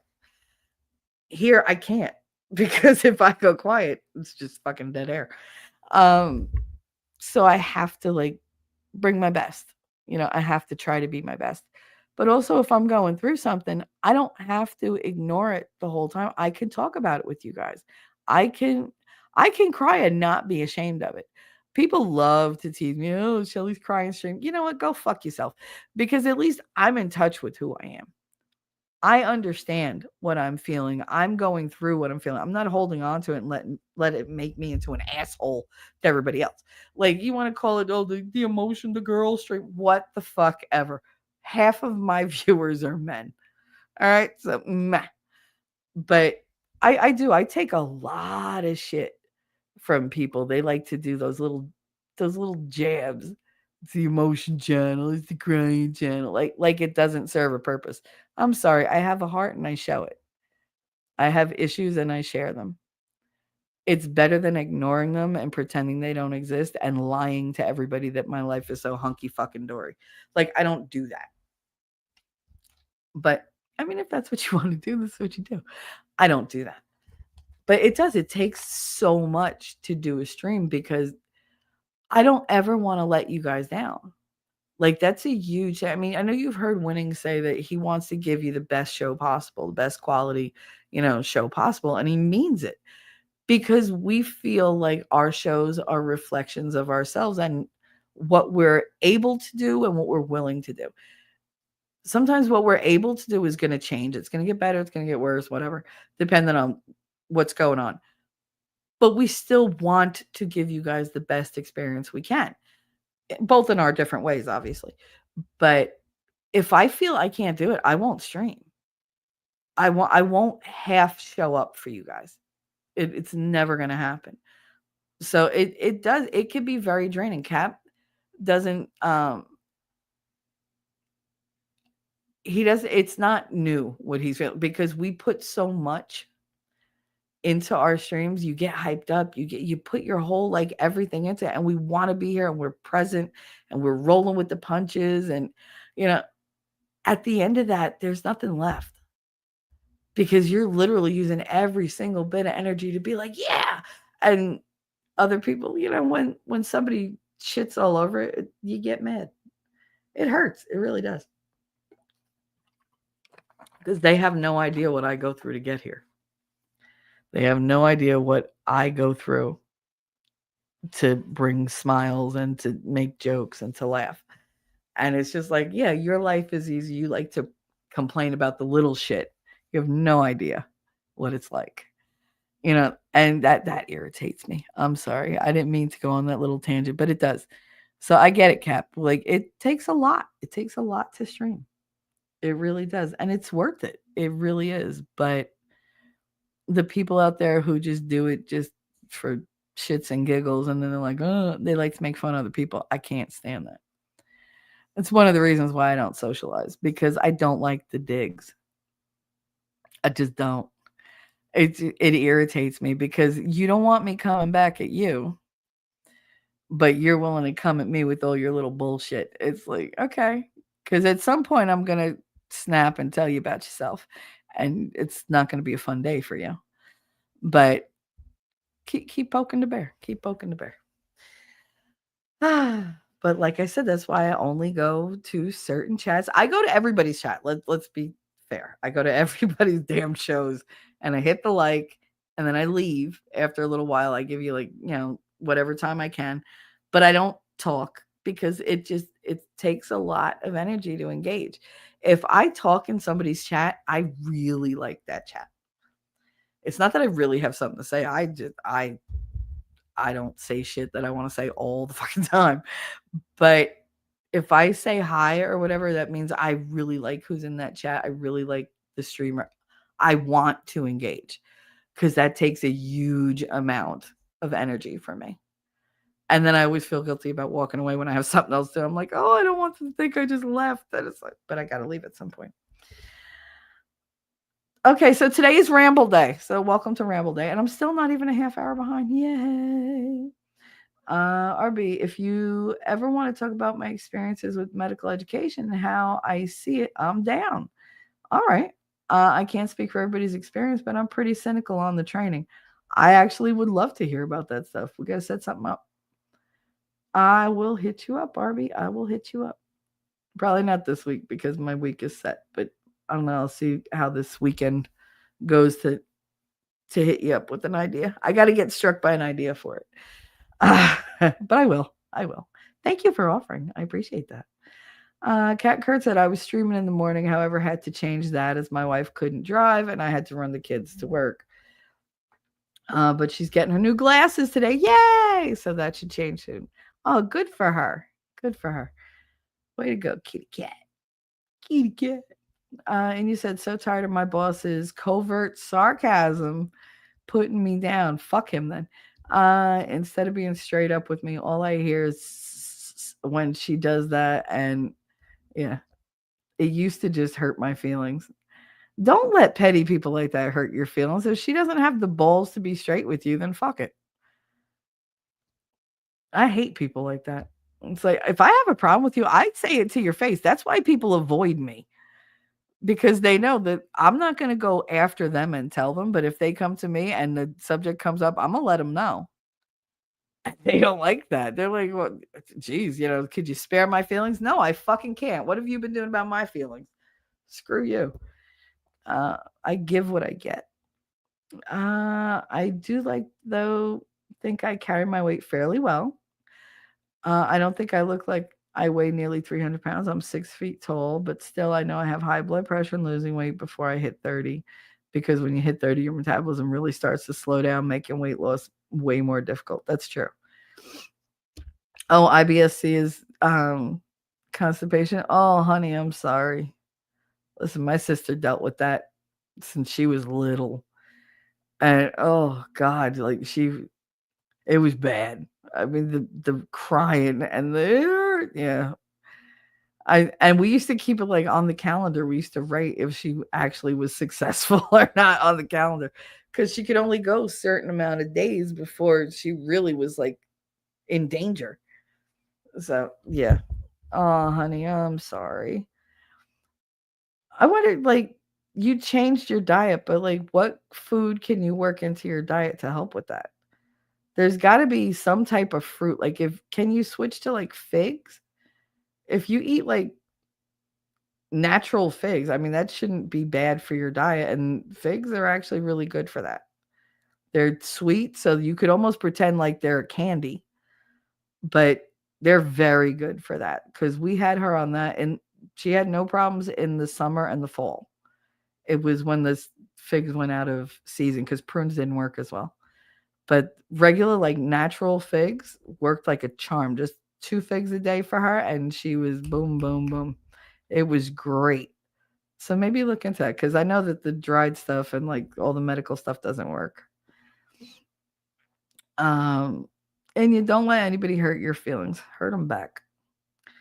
Sorry, I missed that, Captain Kearns. I didn't get a notification tag. Damn it. Plus, this morning was a pain. Oh, honey, I didn't know you were in pain today. You didn't have to come here and mod. I hope you're feeling a little better. I think it's the cold because I know you're dealing with the same thing that I am, and just this prolonged cold after having a couple really hot days really messes with everything. And you said I have the IBS that will cause the runs, but it's better now that I'm older. Yeah, that's what my grandmother had that. That's why every time, like, we'd say, "Oh, we're gonna go out for dinner," she'd be like, "You better do it close to home." And she would not eat dinner until the very end. When everybody was done, she would just and she would tell them, like, "Take 3/4 of this and wrap it up. I only want a quarter of it on my plate." And she would finish that and would be like, "Oh, check, time to go." Like, time to go. Because we knew we had like 20 minutes to get her ass home, literally. But oh, poor thing. That's terrible. She dealt with that her whole life. That was one thing I learned real early in life. Do not get in grandma's way when she says, "I gotta go to the bathroom." You better get the hell out of the way. She will throw you. It don't matter if she loves you or not. Woo! She will punk kick you into the next room. Mm-mm. Nope. I did not mess with grandma in the line to the bathroom. Mm-mm. Make a path. Make a path. That's the bad one. Yeah, it's misery. Yeah, I know. Castro, what's up? He's hanging out on Rumble. Hope you'll start feeling better. I'm sorry and sending love. I hope all of you fucking feel better. God, we're fucking what a bunch we are. Oh, but you know what? That's what happens. People are drawn to other people who are gonna understand, not sympathize, because we don't want sympathy. We want understanding. We want somebody to go, "Yeah, I know it's rough." Like, that's it. Just acknowledge the fact that we're in a lot of pain and we're struggling, but we're here. That's why when I hear like these like 22-year-olds that are like perfect health and they're like, "I can't work because I just like I can't deal with time constraint." Bitch, I will punch you right in your face. Like, you have no idea what struggling is. Or the ones who tell me they're tired. I'm like, "You're 22. You have no children, no man, no job. You live off your mother and father's dime. They bought you the car. They fill the gas tank. They buy your clothes. They pay for your, cell phone, your food. They cook. You don't even know how to dust. And you're going to tell me you're tired? Go fuck yourself." Like, no. Oh, it makes me so mad. So mad. Apparently today is ranting day because I had a lot that was aggravating me. And there's gonna be a lot more. Maybe not today, but definitely there's a lot of shit pissing me off in this world. Just so much entitlement and so much that it's so much emotional manipulation that I wasn't able to see before because all I did was feel it. So that was one of the things that this like trivium education did with winning and his whole getting in my head and be like, no, no, no. Like I used to make all emotional decisions. Like I couldn't see what people were doing because I was too busy feeling what they wanted me to feel, which was guilty for not caring about what they were going through because I thought they were just lazy. So it was like, oh my God, who were you? And right away it would turn on me. It was so like it's such an abusive um display of manipulation because they're not doing something now. I'm supposed to help you because you're in a bind. But how did you get in that bind? By not doing anything, by being lazy or being like entitled and I want this given to me. Like I deserve. You don't deserve shit. Go out and earn it. Like that's what we all did. That's what I did my whole life. I've earned everything I ever got, and I've had most shit taken away. And if it wasn't taken away, I gave it away because I'm not gonna hold on to like material shit just because somebody thinks I should. Like if you really need it, here you go. Like whatever. Having said that, I still worked for everything I had. I didn't get taken out until late in the game, and it was still too early for my liking. So you're going to sit there and, oh, I want this, I want that, and you need to. Now I'm supposed to feel bad because you don't have it, and I don't have it to give it to you, but now I have to sacrifice extra to give you something to make you feel better. And if I don't, I'm the bad person. Oh, fuck you. Like, no. And that's the way they would make you feel it. Oh, this is happening. That you should feel terrible. And if you don't, you're a terrible person. Well, I didn't feel bad, but now I feel bad because now you're making me think I'm a terrible person.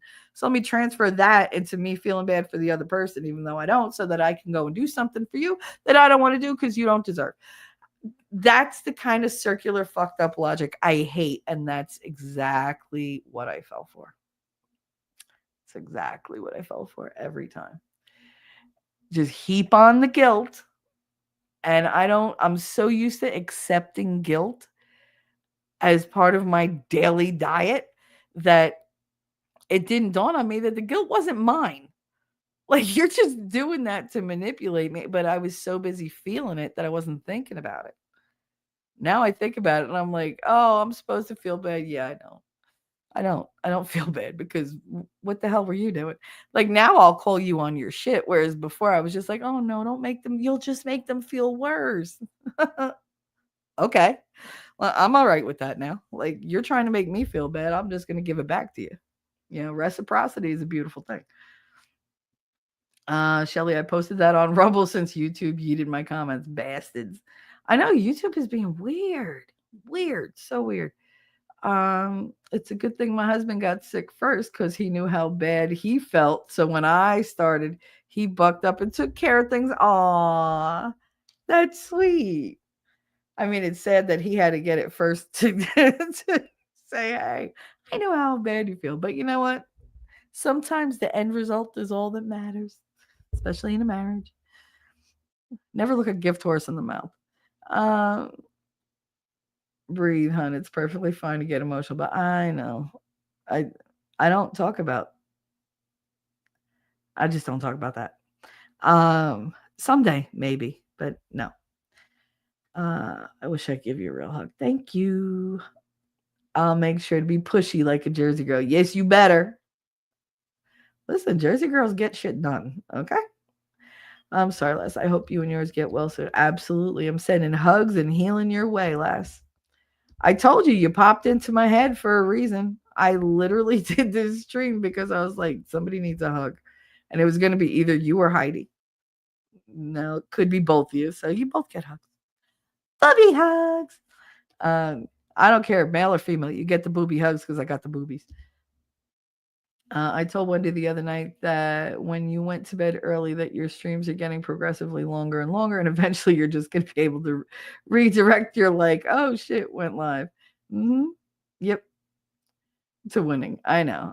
That's what I did yesterday. I did my show, then he went live, and I was like, ah, fuck it. All right, just redirect you over to him since he didn't tell me when he was going live. I've been waiting. That was a good one though. And then of course he was like, get over here. Okay. Longest stream I've ever done was a 24-hour marathon gaming stream. I was dead for 4 days after it. Never again. No, see, Cap, I used to do 24 hours for me was nothing. Nothing.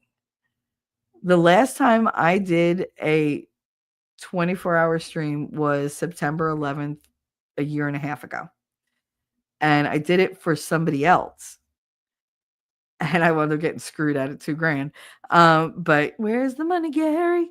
But I did 22 of the 24 hours because toward the end, I couldn't even speak because I'd been awake for almost 42 hours straight because I was not playing. This was a pop up 24-hour stream. It was an emergency, or so we were told. And I did it out of the goodness of my heart to try to keep this family from getting thrown out on the street. And so I did that, but I wasn't aware we were doing that. So I hadn't slept the whole day before. So I mean, you could literally go to like what that stream and listen to Win and go to bed. And I was just like, well, he was like, you need to go to sleep. Like he had to put his foot down. This was like bossy winning. This was daddy winning. Okay. Like he literally was like, no, go to bed. Like, I was like, fine. Like, because nobody else would have got me to go to bed. No, if you would have said, like, oh, Shelly, you need to sleep, that just said, oh, I guess I got to be here another 6 hours because I am a spiteful bitch. But he was like, I go to sleep. You need to. And I was so mad. I was like, don't fucking good night. And I did. I clicked the microphone off. I clicked out of StreamYards, and I don't think I was awake for like 30 seconds. I literally, like that kid in that damn thing that he shows for Wolfram. When this guy had to go to sleep, like that was me. He was like, go to bed. Whoop. I wouldn't have done that for anybody else. And let me tell you something. I woke up, I think, about 18 hours later. And the first thing I did was I sat up in bed and I said, that motherfucker sent me to bed. Why did I listen? Because that was not something that I would do. Like we were friends, but it was like nobody tells me what to do. And then so I was like, wait a minute, why did I listen to him? The fuck? And I was like, I need to rethink this. And then I started doing my thing where I twist everything to different perspectives. And I was like, oh, you idiot. I was, God, you're an idiot. I felt so stupid. I was like, man, how long have I had feelings for this dude? I was like, what the hell is wrong with me? But yeah, so that was the beginning of me and winning. That was fun.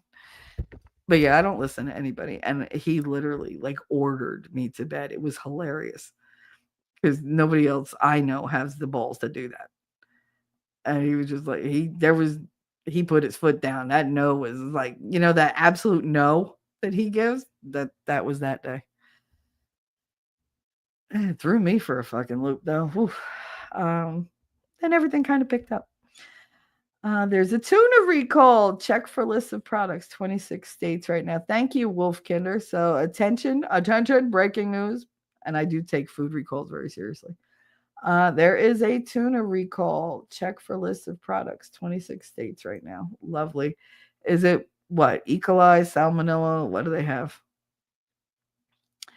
Chat explaining the interwebs. I mean, Castro, it's a pop-up stream with no theme. So I'm talking about literally whatever pops into my head. What's the similarity between a woman and Kentucky Fried Chicken? I don't know. They're both finger looking good.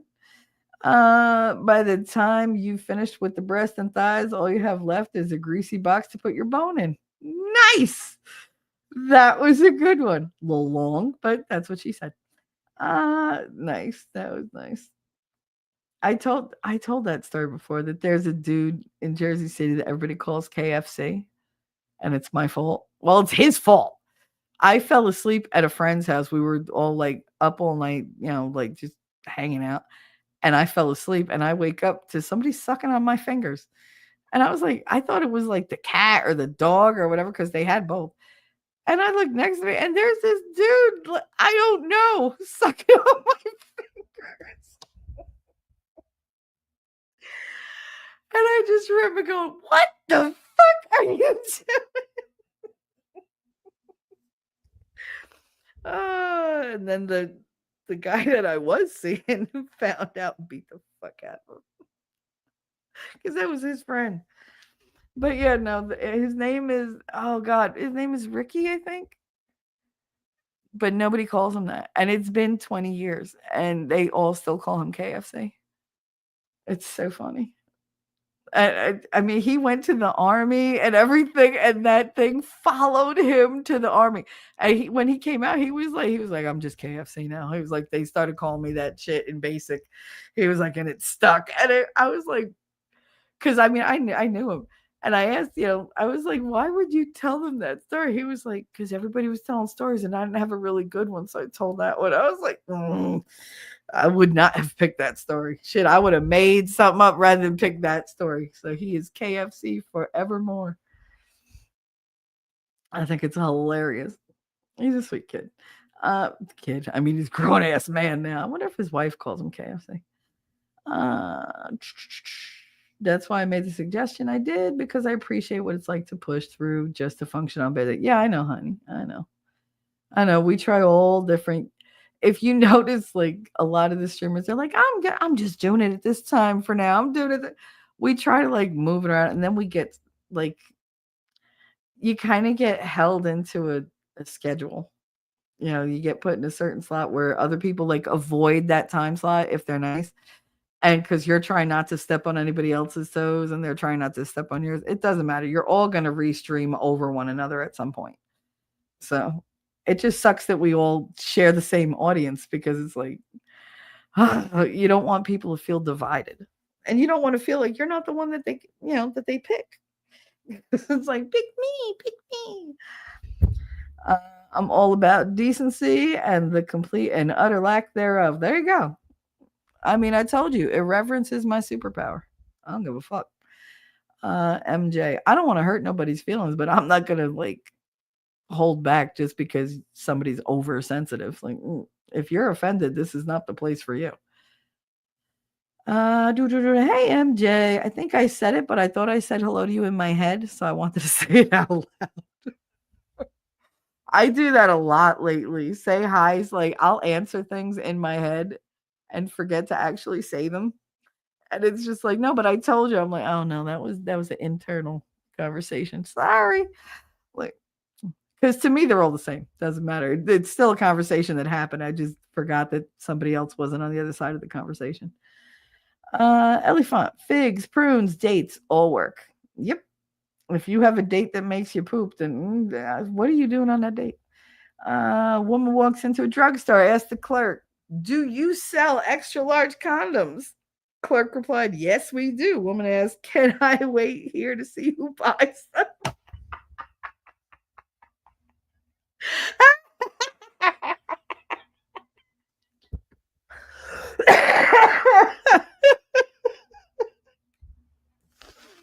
Oh my God, that would totally be something I would ask. I wouldn't do it. I just asked just for shits and giggles. Uh, I don't think you were around, Cap. I told the story about Walmart had yarn on this huge sale, and I was quitting smoking at the time, so I was crocheting a lot. And so I'm making like these huge blankets for like literally like everybody I knew got blankets. So I went to Walmart with my mother and they had this big sale. So I bought like 40 fucking things of yarn because they were like a quarter each. I was not passing that up. Like 40 things of yarn for $10. Come on now. So I went and I bought it. I put them all on the conveyor belt. and this very young cashier is looking. She's like, "Oh," and she's making faces every time she's like scanning them. And she was like, and she goes on over, she's like, I don't know what you need so much yarn for. And I was gonna let it go. I was, but then she like made another ugh face, and that was it for me. And I was like, oh, I was like, yeah, I was like, I was like, we're into bondage. I was like, I said something like, we're into bondage. He likes to tie me up, and sometimes they break. Yeah. I was like, and she just looked, and I was just like, what? I was like, I like variety. Like, my mother was mortified. The dude, there was this giant black dude in the next aisle. He was fucking on the floor. He was laughing so hard because this girl was like, because I was like, we like to tie each other up and sometimes they break. Yeah, I like variety. And she was just like, because she couldn't have been more than 18, 19 years old. I'll give a fuck. You don't know nothing about the world. Shut your mouth. Like, just ring me up. Don't be judging my yarn purchases. But yeah, oh my god, my mother was like, "Oh my god, I can't take you any." Connor did that. There was he was in the cart, and I was going through checkout, and there was a really big woman in front of us. I mean big. She took up the whole aisle side to side. And he goes, "That is one big ass." I was like, "Oh my god." She turned around. I was like, "Well, it is." Like, I mean, what do you want me to say? He's 3. He notices shit. He was like, "Her ass is yeah." It's he had so many adjectives. Oh my god. But then we also went to Walmart, and he had a toy he would not give the lady to scan because he didn't want to let go of it. He was afraid we were going to put it back. And he was like, I think he was about 3.5. And I'm Connor, give it to me, Connor, give it. And the lady goes, "No, it's all right. I got the gun." And she whips out the price gun, and he screamed bloody murder, "Don't kill me!" Like, oh my god, he thought she was gonna like whip out a real gun.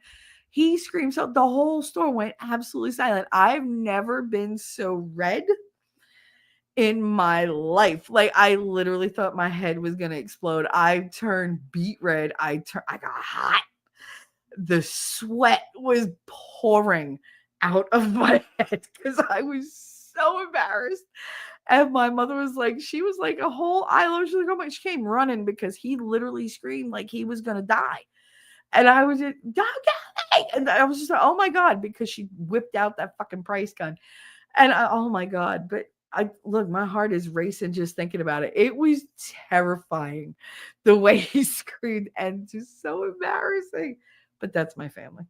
I mean, that's when you go to Walmart, you got to expect we're all going to wind up embarrassed. That's why I try to embarrass other people. This way it doesn't blow back on me. Always be the doer. I'm a doer, I'm a giver. But yeah. Anyway, little squirrel there. I've been thinking I should quit my job, but I think if I stick around, I'll just fire myself someday. There you go. There you go. You could always just be middle management and decide that your assessment sucked. That's all. And then put yourself on unemployment. Look, you got it worked out. All right. It's meh. T3, nothing different from what I'm used to for the past 2 to 3 decades. Oh, honey. I have a pain threshold. You and me both. Yes, it's the temp and the humidity that affects me. It's not as bad as some, though I don't say so much. I don't say much. I know, honey. I know. You're a strong silent type. You don't have to be. You know that. You don't have to be. I respect that you are, but you don't have to be. You can just let us know. We can't send you healing prayers if we don't know. Just remember that. Let us love you. Wife as husband. Why do we grow men? Why do we grow men? Why do we grow men?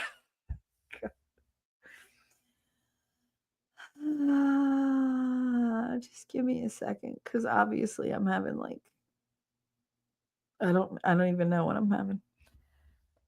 I've said that before. Why do grown men play video games? Has been replied. Same reason you wear makeup, a nice little escape from reality. Hey, he didn't live long, did he? Mm-mm. Nope. Nope. Nope. Those are good jokes. But yeah, all I'm thinking is, yeah, she killed him. Yeah, she killed him. You don't say that kind of shit to your wife. Uh-uh. Not if you want to live. Never fuck with the person who makes your food. I mean, I'm just saying. She waited 9 months to meet a baby. You think she can't wait you out till you fall asleep really, really deep so that so she can get even? Because I don't know, men think they're like, oh, she'll kill you in your sleep. No, oh, we're much more diabolical than that. No, you go to jail when you kill somebody. That's a crime of passion. We don't premeditate that. No, no, no. It's the little things we do to make you miserable and wish you were dead. That's the part you got to look out for. There's no violence. No, there's no, oh, now he must die. No, now he must wish he was dead. Like, that's the way women think. It's not hard to figure out. Like, we're not going to jail for you, but we'll definitely send you to the loony bin. Like, we'll make you wish that you were in the cemetery. But yeah, no, it's a special little gift we women love to give. I'll tell you something. Certain people are very lucky that I'm not vindictive. Very lucky. I am vindictive when it comes to other people, not when it comes to people I care about, except my mother. Uh, Daddy winning. Yeah, that's what he was. I don't know if you remember that stream. He literally had to like yell at me. Like, winning doesn't yell at me. And it's just like he had to like literally put his foot down, and they were like, she's never, and I was, but I did it because I had to. I literally was going like funny in the brain. I was just like, nothing I said was making sense. And I was getting asked really personal questions because my guard was down and my filter wasn't working. And he was like, no, no, you're done. You're done. Like, you're not telling anybody things that you're not aware of. Like, because he knew that I was getting, taken advantage of at that point. So he was like, no, bed. But, and after that, it was like, hey, it was like, guess what? We're really good friends and I trust you. And I'm terrible at making decisions. So how about we have like a little committee? And that's basically what we do. He's just the chairman of the board. Like, I'm still going to do what I want to do, but I run it past the chairman. And I go, okay, this is what I want. And this is how I see it. What am I missing? And sometimes he's like, nah, it's a great idea. Like, we just go with it. And sometimes he's like, maybe hold off. Like, have you thought about? I'm like, no. Well, think about this, because now you're in your feelings and it's gonna pass. And if you do this, all right, fine. And I go and I rethink it. But he doesn't like. Gary tried to say, "Oh, winning makes your decisions for you." He really doesn't. But he gives me the feedback I need to be either secure in my decisions or to change my mind. And that's something I can't put a price on, and I'm not gonna ever denigrate that because it's something I've never had. Somebody who just doesn't have an agenda and they're looking out for me. And he does that. So, but that's been thrown in our faces so many times. Oh, you tell him what to do. Yeah, he can tell me what to do all he wants. It's cute. And it's hot, but am I going to do it? Probably not, because I'm still me at the end of the day. I'll think about it though. Oh buggers! I just bought tuna. I haven't bought tuna in a couple months. I have it in the basement, so I'm hoping to not be affected by that because we love tuna around here. Shenny said, "Why is it when we do a stream to help someone, they come back and kick us in the teeth?" Mm-hmm.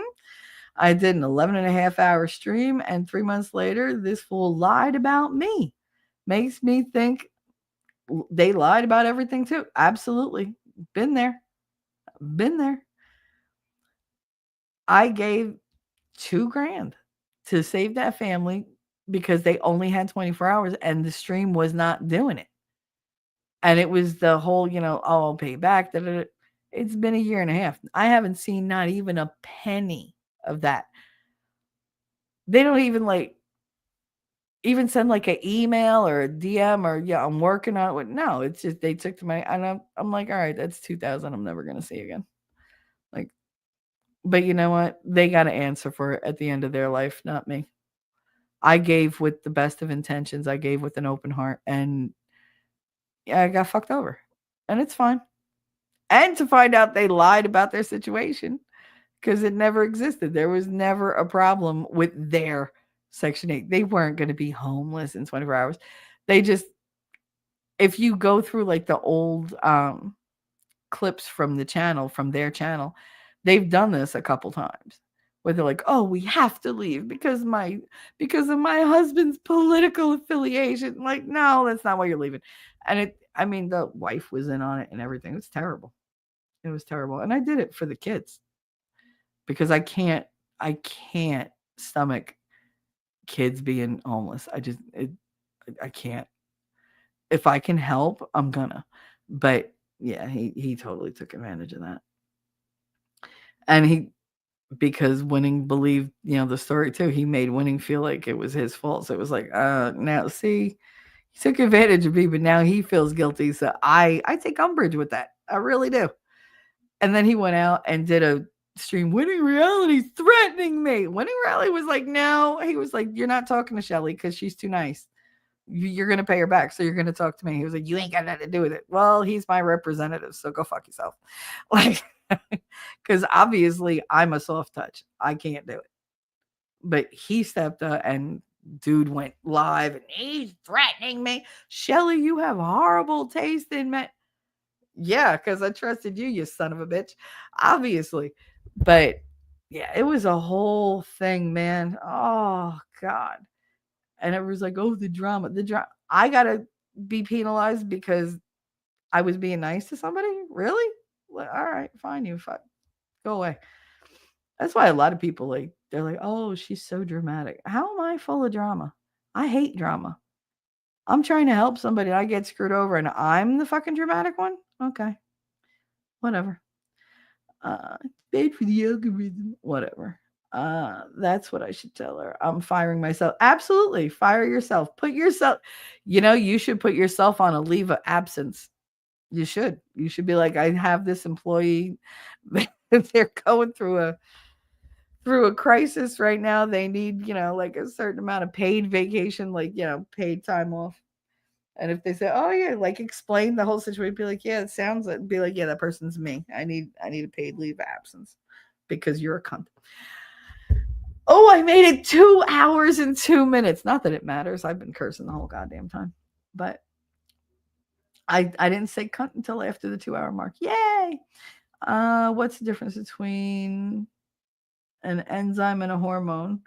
You can't hear an enzyme, but you can hear a hormone. Ah, I like that one. I like that one. I give that my Fozzie Bear. Wah.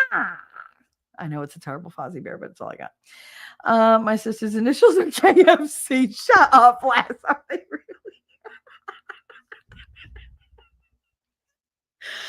Oh my god. I'm sorry, but the comments would never stop. She would hate me. Oh my god. I'm like, hey, extra crispy. How you doing? Oh, oh, look, it's extra crispy and original recipe. Like, I would fuck with her so bad. Oh god. Anyway, Shetty said, "Oh, hi everybody. I've been here for a while, but working can always tell by which sign on I'm using." Yep. Yep, yep, yep. I'm glad to have you here, honey. I was in your chat the other day. I didn't talk though because I was in a low mood and I didn't want to I didn't want to bring anybody down. I wasn't up to doing the that like the tap shoes weren't going on that day. Captain, I've been trying to remember that joke for years. That's amazing. That is. That is amazing. What's the difference between an enzyme and a hormone? Can't hear an enzyme, but you can hear a hormone. Hell yeah. Hoa. You're a hoa. That was my grandmother. Every time I came home late at night. Who was ours? You're a whoa. You got. I was like, not for nothing, but I'm the only whore I know that don't fuck. Like she was so. It's like what she said. I can't believe your luck. I was like, what about my luck? She said you would get pregnant the first time you have sex. Meaning for my daughter. She met my. I was 21 when I had my daughter, and I was like, first time, first time. She was shocked. It wasn't your first time. I was like, my mother's like, doo, doo, doo, doo, doo. I was like, you know what? Thanks for helping, bitch. Like, oh, yeah, just dig the hole a little deeper, Shell. It's fine.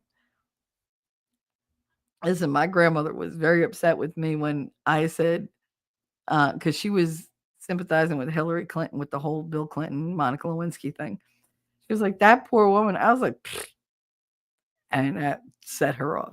What do you mean? Pfft, you don't feel bad for? I was like, that's his wife. He's the president. If she didn't want somebody else doing that, she should have hit her knees every single time that he wanted one of those. She should have raced her to that. I was like, she ain't doing it. Somebody else is gonna. And of course, because she pushed the wrong button and that all came out, I had my back to her when I said that. I turned around just realizing, oh shit, you said that to grandma. And I turned around, I'm looking at her, and she's looking at me like her jaw was on. And oh my God, oh my, oh, you do those kinds of things. I was like, if I don't, somebody else is gonna. Like, that's pretty much my mentality. And she was disgusted with me, like appalled, absolutely appalled. I probably could have been more sensitive because I mean, her husband did have the same girlfriend for 40 years because the girlfriend would do the things that grandma wasn't going to do. So maybe I shouldn't have said what I said, but it doesn't make it less the truth. I just wasn't thinking. She just pushed the wrong fucking button. Because even back then, I always hated Hillary Clinton. She was always a waste of space to me. Like, that's your husband. He's the president. If you're not racing bitches to get to that zipper, you deserve everything you get. Um, back to listening. I have a ton of work to do. Awesome. Oh, the yarn. Yeah, the yarn was funny. You bought a shovel from the hardware store, grabbed some rope and duct tape. Checker looked at me. I winked and said, Shh. Oh, that's awesome, Castro. That's awesome. I could totally see you doing that too on purpose, not just as a coincidence, like it just happened, like a happy accident. I could see you being like, who can I fuck with today? You know what? I'm going to a hardware store. Ah, it was eye level. It was. Um, I'm a doer as well when the wife is naked. Nice. As long as you're willing to, lend a hand. Uh, I'm wanting to fire myself right now. Trust me, self employment is more exhausting. It is. It is. Self employment has its days. Yeah. There's sometimes you just don't have it in you. You're like, oh man, I gotta be an adult today. Those are the days that I'm like, man, I wasted my childhood. Like if I knew that I would have like no future where I'd have days with nothing that was required of me, like my childhood would have been so much different. I wouldn't have ever been bored. I would have been like, I'm relaxed. I wouldn't have been bored. I would have been resting. Like I would have been enjoying my time. I didn't know I didn't have like that much time ahead of me that would belong to me. Yeah, I remember that stream. Remember that stream last? Uh-huh. That was ugh. Holy crap, has it been a year and a half already? Damn, time just keeps on ticking. I know. You've known me forever now. In internet time, it's like a lifetime. I mean, you've known me through a couple different incarnations. I've always been talking trash and truth, but we've been through it. Um, Daisy's been there since the very first day. The very first day. Why do I think I heard a duck? I hope he didn't bring the fucking duck upstairs. Whatever. I mean, they're whatever. I can't be bothered. Uh, I don't know that stream. I haven't been around that long, but Section 8 doesn't do that. You get 30 days. Yeah, well, we didn't know that. And there was no way to research it. Like nothing was coming up. The only things that came up were things that supported what he said. And that's how you grift on people. You find something there's a little truth out there, but not enough to satisfy one way or another to make a determination. And then you just grift off of that. So that's what he did. And we got taken. Cat Current said that's the exact reason I don't ask people to fundraise for me if I need it. If they want, that's fine, but I'm upfront with what's going on and always provide proof, like my house damage. Yeah, yeah. Because there are people out there who have big hearts and who can afford, maybe at that time, to help. I couldn't really afford to help, but the thought of those kids being out and them sleeping in a fucking truck or a van or, wherever, I couldn't do it. I couldn't do it. I was also still medicated at that point, which was not not good for decision making. And I was super emotional. But I was fucked up, guys. Like this was before my whole breakthrough, like the whole coming here and talking about the trauma and like really like being honest and facing the worst ones. Like that was right before I did that here. And I was messed up mentally. Like you could convince me to do anything at that point. Um, but yeah, that solidified my withdrawal from being social. I stopped going on anybody's streams. Like it's rare that I'll go on somebody's panel. I have to really like you and really like what you're talking about and feel comfortable to go there because I was done being exploited by other people. So I just stopped streaming with anybody. I mean, if you notice, the only person that I stream with is winning. Occasionally, like if Shizzy sends me an invite, if he's not streaming the same damn time as my show, which it's impossible for me to be in two places at once, like, or if the stream doesn't get taken down like it did the last time before I could get there, I'll happily jump on there. T-Rex, if T-Rex wanted me to stream with him at any point, I would because it's T-Rex. Sometimes Nerd does his things and he's like, all right, he's like, I got nothing to talk about. Like, Shelly, what are you doing? I'm like, oh, fine. Like, otherwise, if I see him upset, I'm like, bro, send me the link because I don't go there to do the streaming. I go there to be there for him.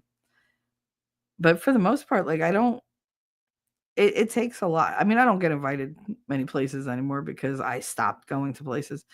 And again, they think I'm dramatic.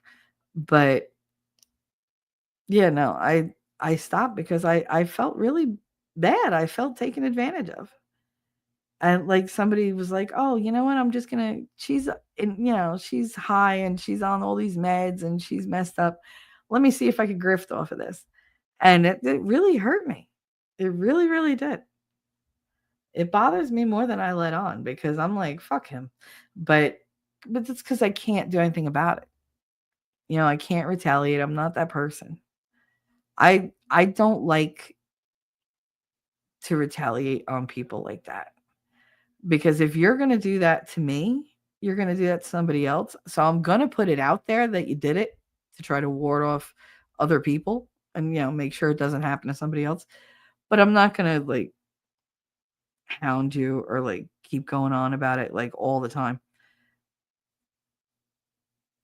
I think because I honestly believe that karma has its own agenda. Karma will always get you. And I would, they're like, "Oh, he got your money." I'm like, and he'll never have a day's luck with it. Ever. Ever. Like, that's just the way it works. Like, if you got that by ill-gotten means, then guess what? You're not going to have any luck with it. You might initially enjoy it, but God don't forget. And God has patience. And so do I. So I just wait. And eventually they all implode. They do. And I just show up and keep doing my thing. And I just stay me. And I'm good with that. Whatever, comes. I wish it was me. Anyway, I believe I remember that drama Screw too happened during Liars Attack 2024, right? What a year for liars. It was. This was 2023 though. This was September 11th. I can never forget because it happened on September 11th. Your liar is one of the reasons there are changes happening to my streams. Yep. Yep. Yep. I've had a lot of liars. Never appreciated his comedy until after he passed. Who? Wait, who are we talking about? I forgot. Whose comedy? Damn it. Tell me, Ellie. I have to get going. I hope you have a great rest of your day. Of course, she's gonna say I don't know what comedian she's. Damn it. All right. And she leaves me. Have a wonderful day, honey. And again, proud of you. Keep it up. Keep it up. You should be very proud of yourself. And yeah, I just want to do my job. I didn't cause us to be slower than normal, and I don't mind picking up extra responsibility. But when it picks up, I will have double on my plate. Oh, it's that kind of situation. Oh, we're running a little behind and slow here. There's not a lot, so we're going to give you extra duties. Isn't it lovely that they give you those extra duties and then never take them away when it picks up? They're just like, "Oh, you can do it. I have faith in you." Fuck you. You have faith in me. Show me in my paycheck because I want extra. I'd see. I At the end, I was like, "No, I'm not doing that." Charles was like, "What do you mean you're not?" I was like, "That's above my pay grade. I'm not doing that." Well, I need you to. Well, then that sucks to be you. Like, how much do you get paid? You go do it. Like, you're paying me a tenth of what you get, and you're making me do 8 times your fucking workload. No, no, no. Oh, but we're friends. No, not at the bank. We're not. Bye. Like, I didn't have the kind of energy that I had before. And he's like trying to get me to jump through hoops. Fuck you. Great news. Reasonable accommodation has been approved without having to jump through the normal hoops. Yay. Because of previous documentation. That's awesome. Oh, that's fantastic. I'm so happy. Do have a good one, Ellie. Gotta go. Ride is here. Check back soon. All right, Heidi, you have a good day. I will see you tonight in Unveiling Reality because, it's the whole Stephen Greer thing. I love those streams. I love when Winning goes off about Stephen Greer. He gets so riled up. I'm like, oh, look at my spicy honey. So cute. So cute. I was on Shizzy's stream once. He never invited me back. I was actually, I believe I was Shizzy's first big stream because we did it on Cult of Personality, and it wound up. We were supposed to do like an hour, and I wound up having on my channel like a 12-hour stream. Everybody was there, like everybody came in. Even Winnie was there. He and I weren't even friends. It's so funny. Yeah, he couldn't stand me. He thought I was just some brainless bimbo, some ethot, because that's who I pretended to be for the people that wanted me to act that way. So yeah, I acted like I didn't have a brain in my head. You don't know how much that hurt me. Oh, I do. I don't play stupid well. I mean, I can perform it well, but it eats away at my gut because I'm like, no, my intelligence is probably one of the most important things to me, which is why when my brain started fritzing, like it was glitching all the time, it broke me. It broke me because if I don't have my mind, I have nothing. I have nothing. I worked really hard to know what I know and to be able to do the things that I do. So to have that just taken from me, that was killing me. And that will always be like one of my biggest fears. I'll take myself out before I lose my mind, like my ability to speak or, to function. Nope. I refuse to be that kind of a burden. Uh, I see her doing the new guy exactly what she did to me in the past, and I try to stick up for him. Girl, look out for you. I know that you want to stick up for him, but you know she's just going to be a bigger bitch to you if you stand up for him. You're a good person, though, I guess. So I'm with you. You need me to, like, beat somebody up because I would for you. Damn, I miss Ellie Font leaving. Bye, Ellie. And Heidi's going too. So everybody, have safe travels. Norm McDonald's comedy. Oh, okay. All right. She underhandedly called my boundaries gaslight. Your boss did? Of course she did. Of course she did. Because anytime you stand up for yourself or somebody else, you're obviously, being manipulative because you can't honestly, call them out on their bullshit. Ugh, terrible. Terrible. I'm all caught up to chat. Does that mean I should end the show? I'm just wondering. Asking for a friend.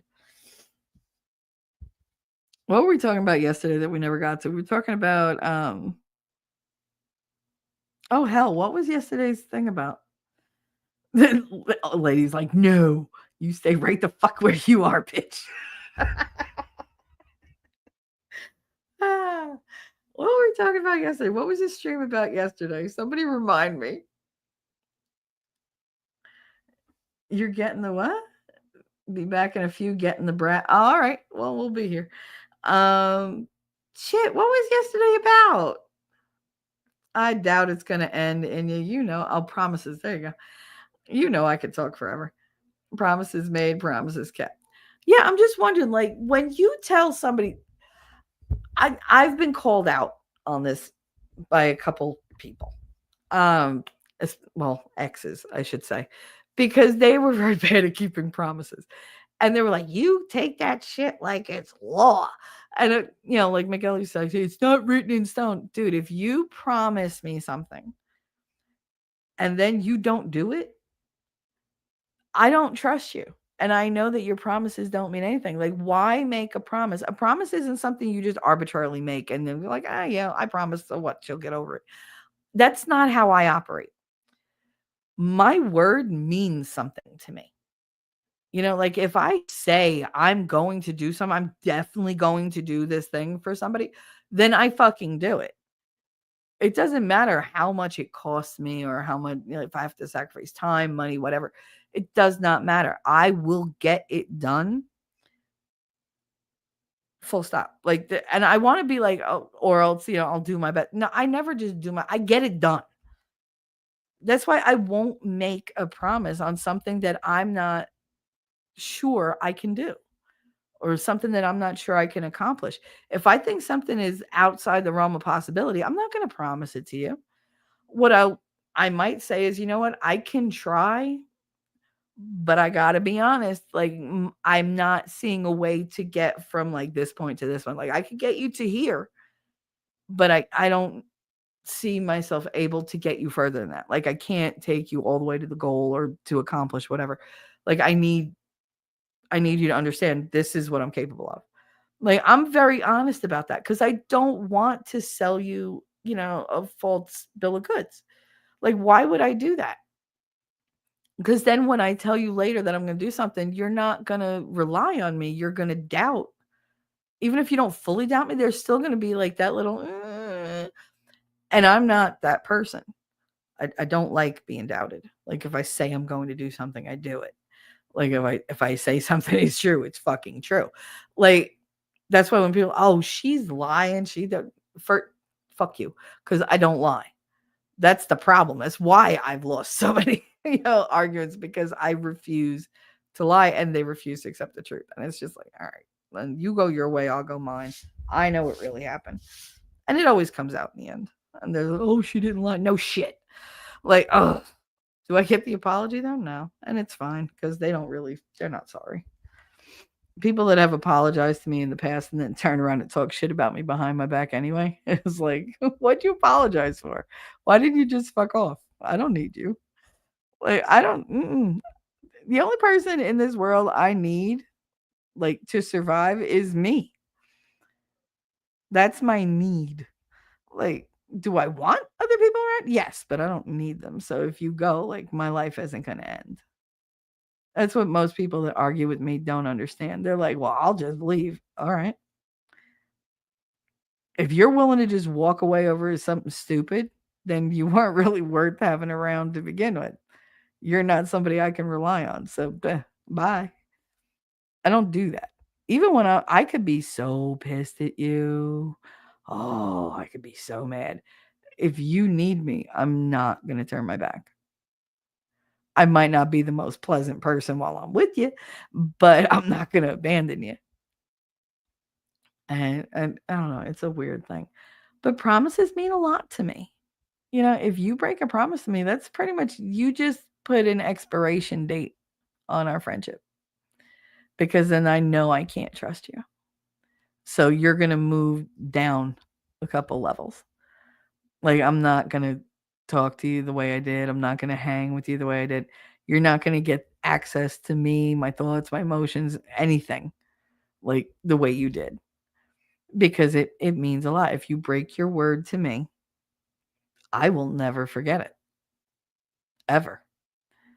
And it will always be a stain on your character in my eyes. That's why I don't like making promises ever. Because if I can't be guaranteed that I can keep them, then I feel like I'm doing you a disservice. I'm lying to you. I'm trying to fool you, and that's not who I am. I have huge problems with guilt, guys. Like, I feel guilt like people like you wouldn't believe. Like, you don't even have to try to make me feel guilty. I just automatically assume blame. So I don't like breaking my word. I don't like letting people down. So when you do it to me, you have no idea how devastating it is. It completely rewrites everything I've known about you. And I see you completely different and I can't go back. So I'm just wondering, like, how important is it to you? Obviously, now you know if I promise you something, if I say, I promise, I give you my word, that shit is guaranteed. I'm not giving my word unless I'm certain that it's something that I can do. But, like, do you guys use, like, I promise just to shut people up? Because I know people like that. Drives me insane. I'm genuinely curious. Uh, Wolfkinder said, I was passenger in a car accident. Head injury, lost the ability to read, couldn't watch TV and tell you what it was about. The doctor kept saying, just wait. I found a brain app and it worked to heal my brain. Oh, that's amazing. That's amazing, honey. You know, and you got something there because, like, when every time I'm like talking to him, he goes, you went quiet. What are you doing? I'm like, nothing. He's like, I don't believe that. I'm playing my games because I play on pogo.com. Because they have all the different, they have puzzle games, they have word games, they have logic games, they have like trivia, they have all these different, like, all different things all day long. Whether it's on the computer or on my phone, I'm playing some type of game. If I'm not talking to you guys or watching a movie. Even though when I'm watching movies, I'm usually playing a game on the side because it really did help me to get my brain back on track. It's almost like I had to exercise my brain with all these different puzzles and logic things and whatever, because I was losing the ability. They really did. They work though. The like the IQ different not the IQ tests, like they're like IQ games, like memory games and stuff like that. Isn't that funny? I couldn't remember the word for memory games. Ironic. Um, but yeah, I play those all day long. My mother's like, she goes, "Do you ever not have that phone in your hand?" And I'm like, "No." Because I'm sitting there doing wooden puzzles, I'm doing, like Tetris, I'm anything where my brain has to think quickly and make like split second decisions because it really does help me to keep my brain healthy. When I wasn't doing that and I was just smoking weed all the time or whatever and taking all those fucking gabapentin and there were like 3 other fucking things that were like way too high a dosage. All antidepressants and pain meds. And then the statin, the Lipitor. Like, I was so messed up. I sat here and cried on stream because I was like, guys, I'm doing a stream because something's bothering me and I don't know what it is. And then I went to say words, and the words that were coming out were not the words that I was trying to say. And I broke down because I was, and everybody was, and it took me a good like 10, 15 minutes to get it together because I was trying to type a word and I couldn't type it. And like I would think to type one word and my fingers would type a different word completely, like it's just a non sequitur. Like it didn't exist like in my head at the moment. Like I would want to type sandwich and it would, put typewriter. Like, and I was like, what the fuck? Like, that's not how my brain works. Like I'm very like on the ball about things. And I broke down because I was like, oh my God, this is what's been bothering me. This is what's been bothering me, that I can't control my thoughts. I can't control my actions because my brain is not interpreting what I want and doing it. Like the process was breaking down somewhere, and I felt like I was losing my mind. Not crazy losing my mind. I was losing my cognitive abilities. I was losing higher brain function. And it, oh my God. And that very night, that was when Winning said, yeah, let's go over your meds. That made a difference because we got rid of, I was on 9 prescription medicines at one point that I was taking 3 times a day at triple the dosage I was supposed to be taking. And then I'm wondering why my brain is fizzing out. Like it was like I had dementia. I was hallucinating a whole bunch, like, but the dementia part was like the part that had to do with the meds. And we sat down and we went through every single one of them, and every one of them was not recommended for anybody like me. And they weren't supposed to be taken together, and they weren't supposed to be taken at the same time, and they weren't supposed to be taken if you had a thyroid condition, autoimmune condition, if you had asthma, if you were of reproductive age, if you were in menopause, if you were in perimenopause, like all these things that weren't supposed to, that they were supposed to say you can't take it because these are your conditions. I fit every fucking one of them. Like I was like, oh my God. So yeah, we just stopped everything. And I remember telling Winnie, I was like, this is gonna be rough. And I was like, I'm gonna be super emotional. I am gonna be a complete bitch. Maybe. We don't know. Because we didn't know what would happen when we just stopped. Because I didn't wean off of anything but 3 things. And I literally only took a week to wean off of those. I'm not a go slow kind of girl. It's all or nothing. And so I went cold turkey on most of them. And I said, if you're not, on board with this, I am going to be hard to handle. And I'm going to be a lot. Like a lot. So if you can't take this on, like, tell me now. And he had to think about it, but he was like, no, I got you. And he never wavered. Like, he put up with a lot of bullshit, a lot of 2 screen long DMs telling him, like, I'm leaving and I'm a horrible person. There's, oh, you deserve better. I'm a horrible friend. And like, it was terrible. And he was like, oh my God, this girl. Like, but we got through it. And I don't do that anymore. So, but it was bad because I was really afraid I was going to lose my ability to think. I was already having memory gaps. I have an amazing memory.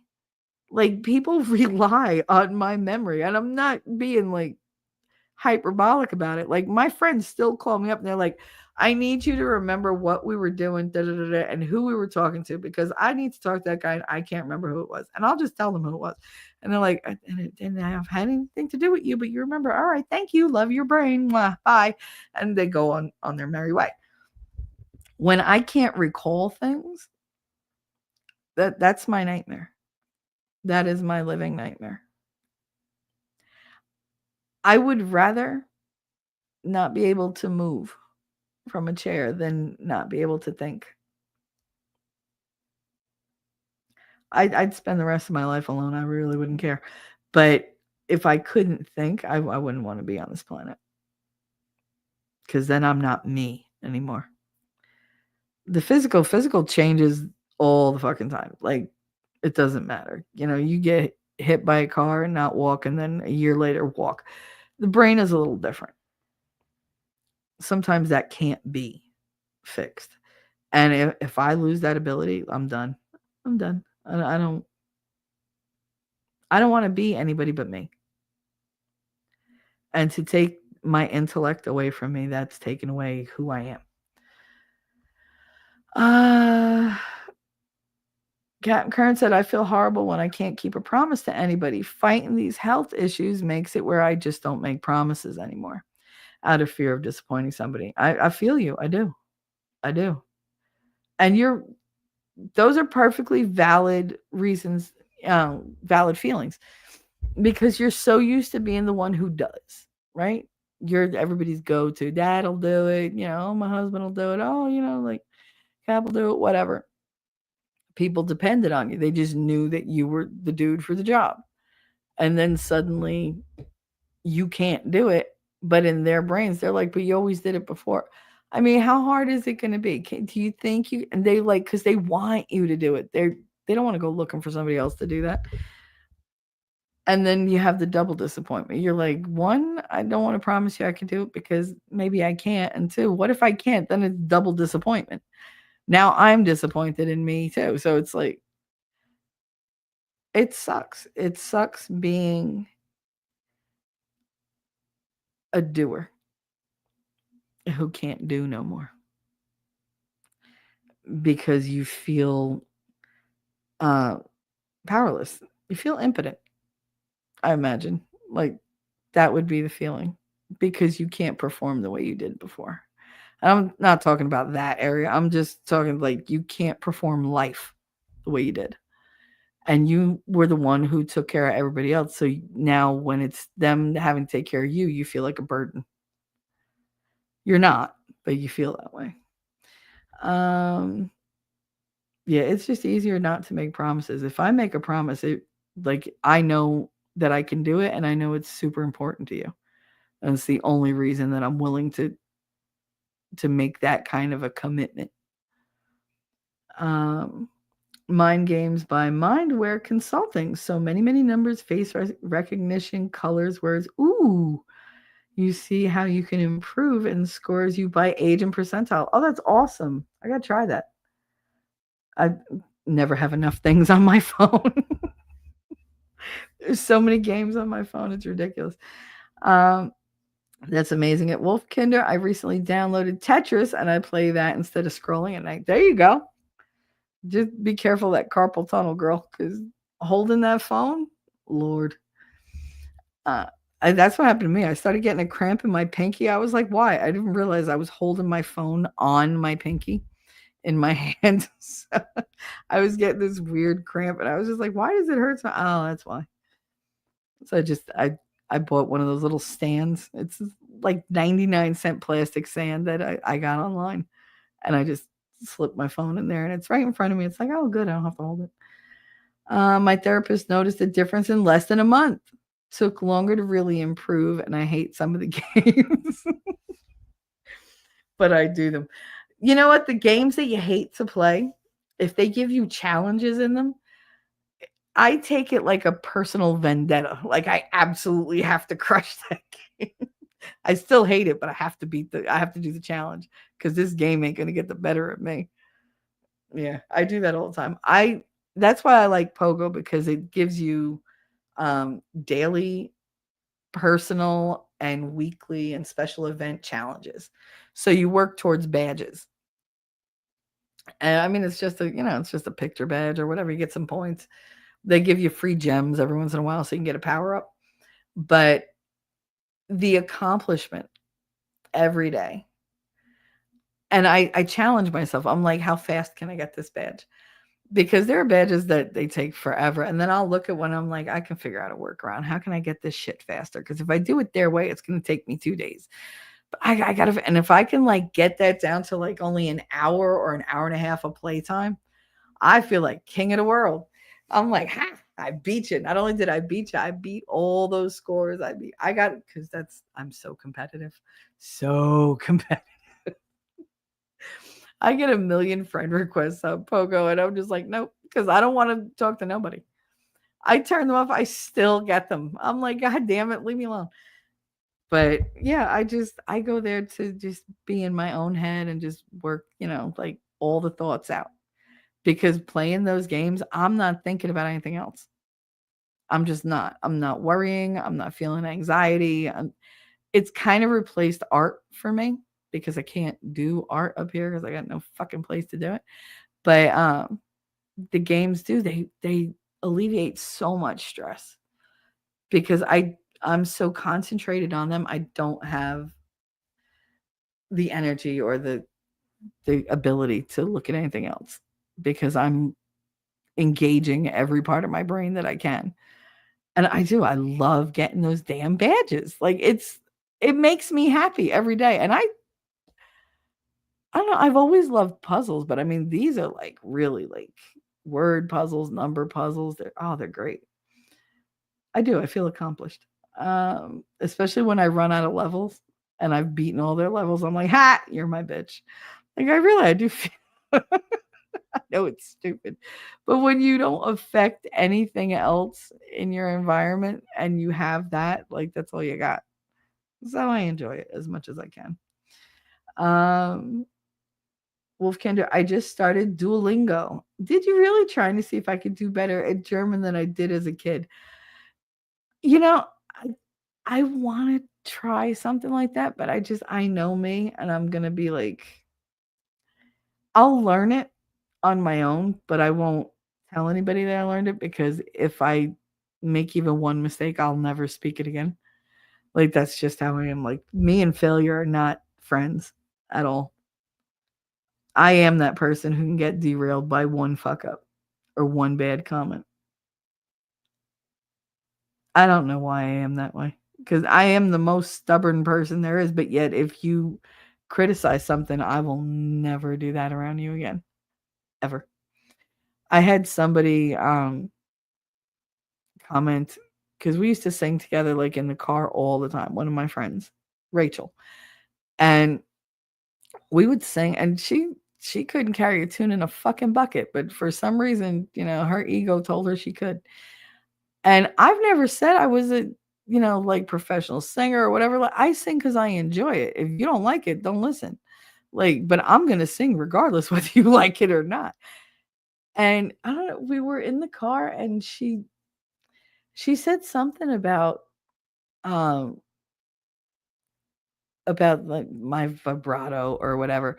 And she was like, your voice is too shaky and da da da. She was like, God, she was like, you sing like, you think you're so good at it. And like she had like a couple things, and I was like, really?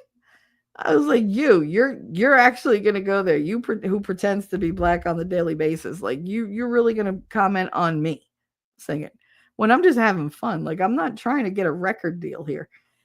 And but it bothered me, and I was like, oh, okay. And she was like, no, I didn't mean that as a criticism. Meanwhile, she'd been criticizing me for like 10 minutes, and I was just like, no, it's fine.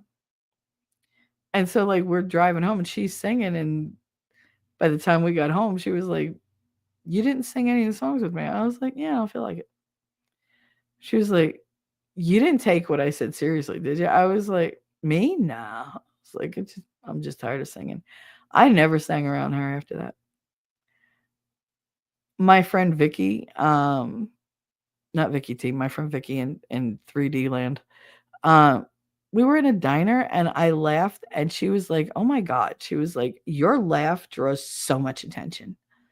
She's like, it's so loud. She was like, I don't know why you can't just like laugh softer. And I'm like, I'm looking at her and I was like, I'll do my fucking best. And the rest of the night, I didn't laugh. It didn't make you could have had like the best comedy skit in front. I just sat there smiling because I was like, nope, not doing it because I was embarrassed. And I was just like, all right, like you called me out on the carpet in front of everybody for what? Because you don't like my laugh, bitch. I don't like your face. Like, fuck you. And I was mad. I was mad and I didn't laugh. And after that, she was like, you want to go out? Nope. What's the matter? Nothing. I don't think our friendship survived for more than another like 3 months Because if I can't laugh and be myself around you, what's the fucking point? Why would I want to be around you? And we were friends for 30 years. I don't give a fuck. Yeah, she cheated on her man and told me about it. That's what, you know, the straw that broke the camel's back. But it started when she was like, God, your laugh is so loud. God, you have to be so loud. In front of like all our friends. Like there were a good like 12 people like at the diner with us. And I was thoroughly embarrassed. And I was like, wow, number one, you called me out in front of everybody. Two, you criticized me. Three, you mocked me. So yeah, I'm done. And that was it. And she was like, you're not like, why aren't you calling? Like, why do I have to call you? Oh, I got nothing to say.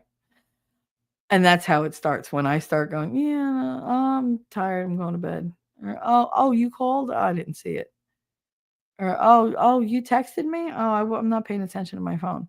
When I do that more than once, or like, with her it was daily, I'm setting the path for my exit because I've already shut down. Like I'm done with you. I'm just waiting for you to just pull that last pin out, and it's all gonna go boom, and that's it. So yeah, that's how she doesn't even realize that that's how she lost like a 30-year friendship. Don't please no cursing. At least no f bombs. Oh, are you in the wrong place? Do do do do do do do. Da, da, da, da, da, da, da. But I easily remember the dumbest crap like speaking Klingon. Shut up. Did you really? My brain is nowhere near as bright as it was 20 years ago. I struggle to remember things all the time, but I easily remember the dumbest crap like speaking Klingon. That can you really speak Klingon? That's awesome. I gotta learn that. Cheap music gear. Please no cursing, at least just no F bombs. Yeah, that's welcome, but no, I'm a F bomb dropper because I have way too much stress in my life not to, and I am unable to be violent. So the F bombs it is. But welcome. I hope you enjoy. Wolfkinder, I want to understand two goofy German singers. Do you remember recently Barbarous Rhubarbar? Who the hell is that? It was a TikTok dance for a while. They have a new song about it. Tomato mark. Stupid and funny. Uh no, I've never who is Barbarous Rhubarbar? Rhubarbar. Rhubarbar. What the fuck? I sound retarded over here. Uh bit behind. That's all right, Inya. You'll be fine. I didn't say anything interesting. I'm literally just up here just bullshitting for the day. Oh Lord. I don't know. Do people I really want to know. Like what would make you what kind of weight do you put behind a promise? Like it is there a difference between you saying like I promise you or I give you my word or whatever? Like any of that make a difference or do people just use promise like they would just saying, "Oh yeah, I'll do it." Like, yeah, oh yeah, I promise just to shut you up. Cuz that bothers me cuz I think words matter. Words matter. Yeah, they show an intention. Do, do, do, do, do, do, do. Barbara's Rhubarb Bar. There you go. I still don't know who it is, but that makes a lot more sense. She's friends with some barbarians. Nice. Nice. And you said my memory is worse when I'm hurting, stressed, medicated, or a combination. Yeah, it absolutely is. Keep trying to pronounce Rhubarb bar bar bar. Rhubarb. Oh man, a man's word is his bond. I mean, what about a woman? Like your word is your bond. My word is my bond. What movie was that from? Because I know that was in. Oh, that's right. Big Enos's word is gold. Show me the cash. Give the cash. Like,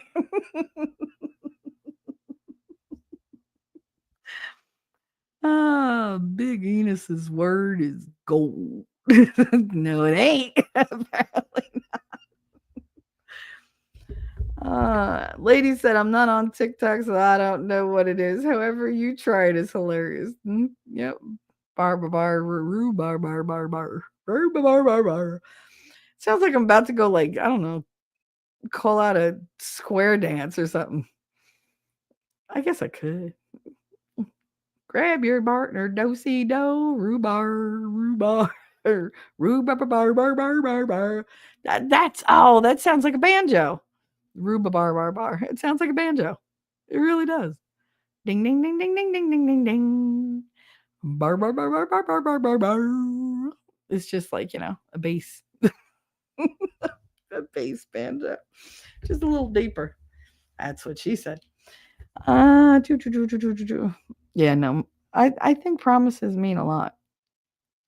I hate being disappointed by broken promises. I told you that's why I fucking moved to Kansas because when I got married, I gave a vow. To me, that's the biggest promise you can make. I took vows and I planned on seeing them through, come hell or high water. And first came the hell, then came the high water. But oh god, I look back and I'm like, oh my god, I spent so many years wasted because I made a promise. And I don't know, is it my personal ethics that make me not want to break it, or is it pride? Cuz pride can get you to stick to your guns on things that you really shouldn't. Where you should just cut your losses and admit that I can't do this, or I thought I could do it but I can't and I'm so sorry. Like sometimes you have to eat a little bit of crow and just be humble and say, listen, I can't do it. I can try again. I can work with somebody else to do it, but on my own I can't do it. Like what keeps you from saying something like that? And keep trying again and again and again. Because I know people like that. They will not give in and say they can't do something. And it's just like, dude, just ask for help. Like, just say you can't do it. It's not that big a deal.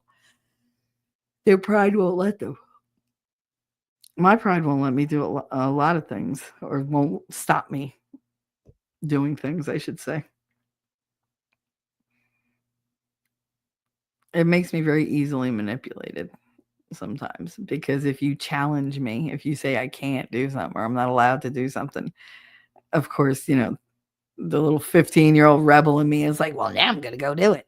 And it's like, older me is like, listen, bitch, you ever think you're being manipulated? Like, just be like, all right, like, lucky I didn't want to do it anyway.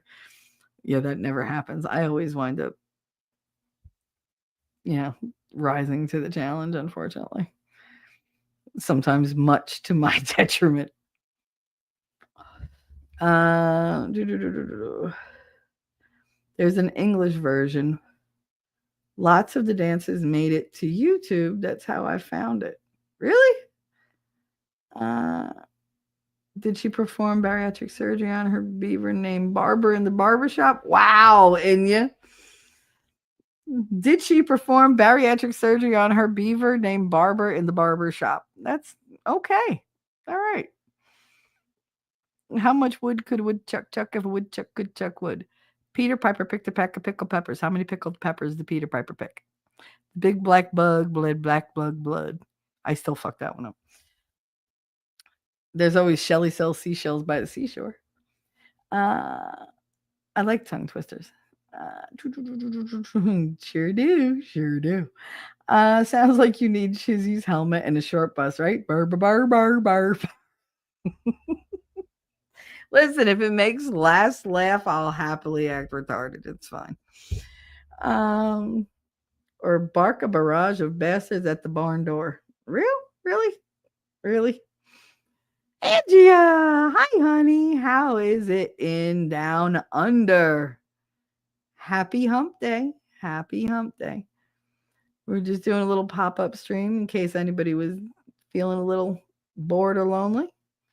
So here we are, just hanging out, just bitching about different things.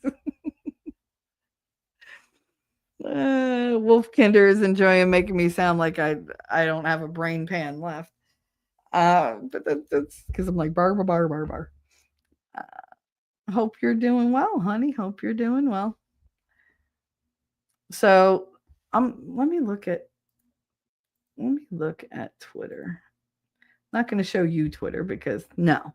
Director of Government Oversight says he doesn't see widespread malicious waste from government spending. Yeah, he's got glasses on. That's funny. I'm looking. See, this Jasmine Crockett, I can't with her. I don't understand why she got elected. Like, she's unprofessional.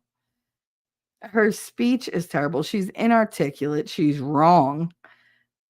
And all she does is she just shouts out sensational propaganda and bullshit. She's like, "We will rein Elon Musk in." No, you won't. Who are you? You're fucking. You're a rep. You're a congresswoman. You ain't shit.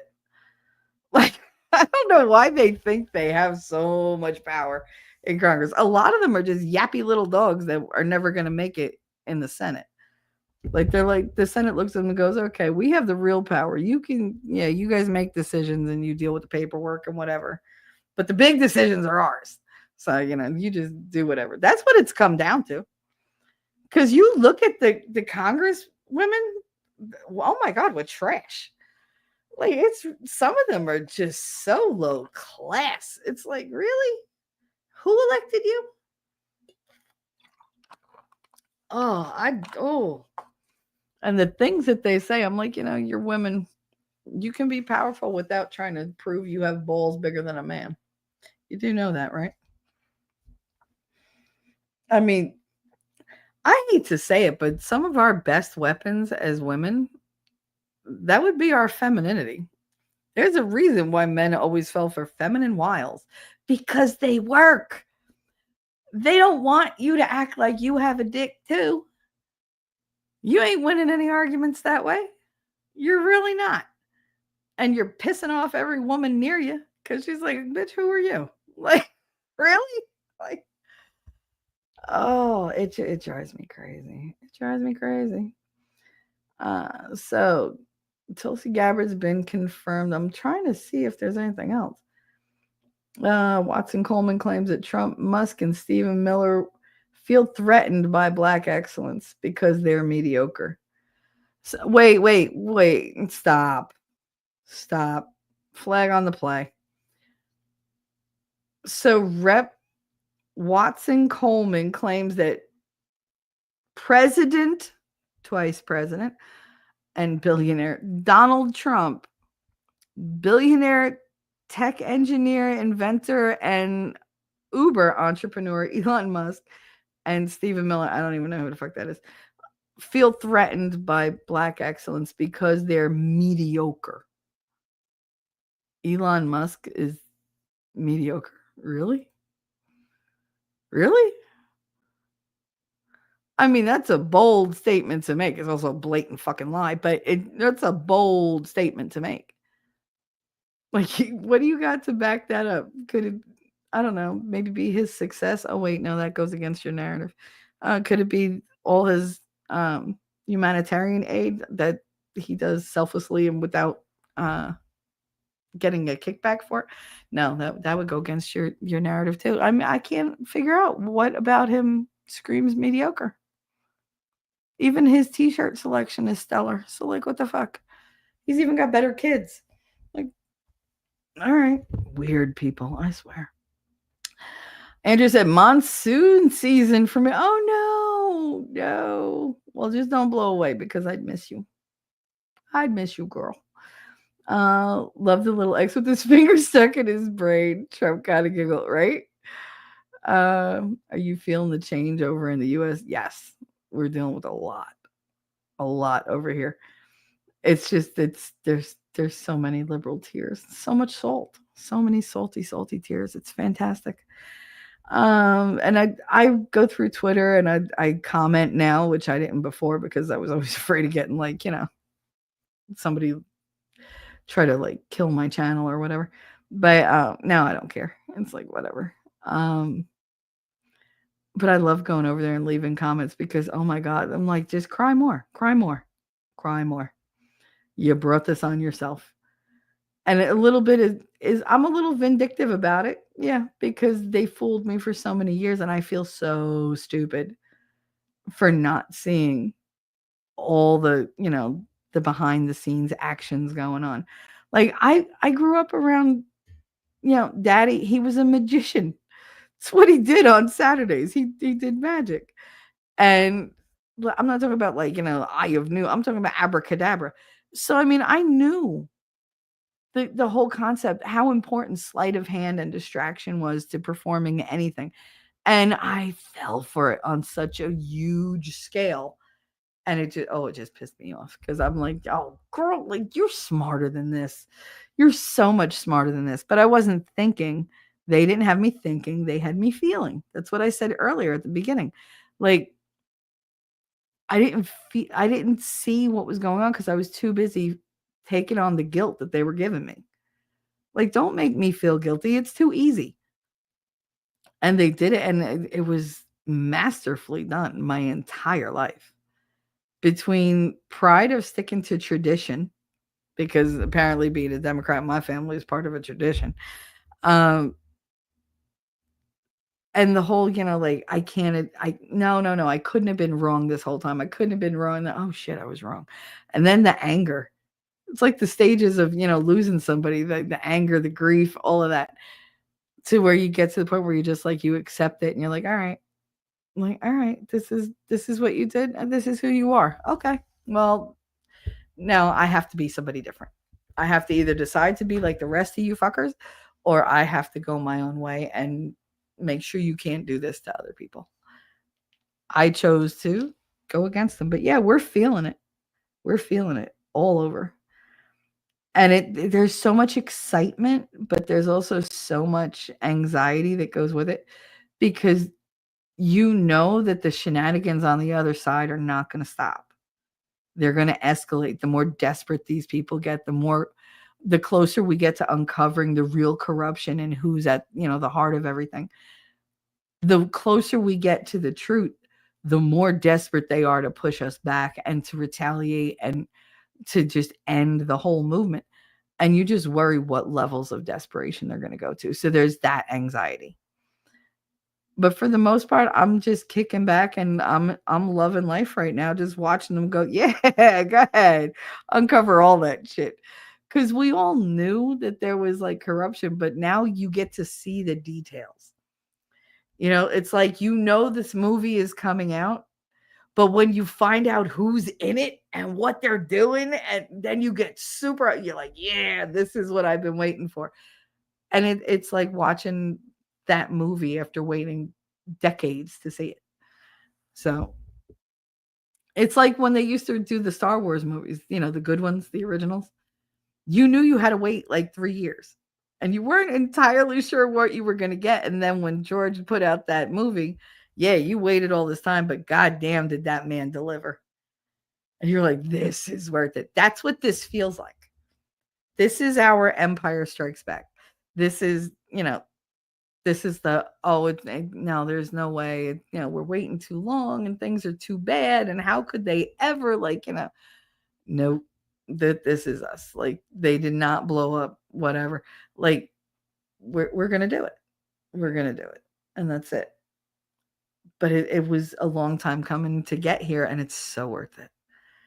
It's scary and we're unsure and we get a little, when they start saying we're not going to confirm, this or we're like, but that's what we want. You feel helpless over here because we're like, we literally voted this man into office and you're telling us now that he's not allowed to do that. Like, where the fuck were you when we were voting? Like, like why didn't you tell us then? Because that would have served them if they would have said, oh, he's saying he can do this. He can't do any of this. They didn't say that. They just spun the narrative a whole different way. Like that, I'm sorry, but the Democrats lost their shit themselves. Um, but yeah, it's an exciting time. Every day I wake up and I'm like, I wonder what they're doing today.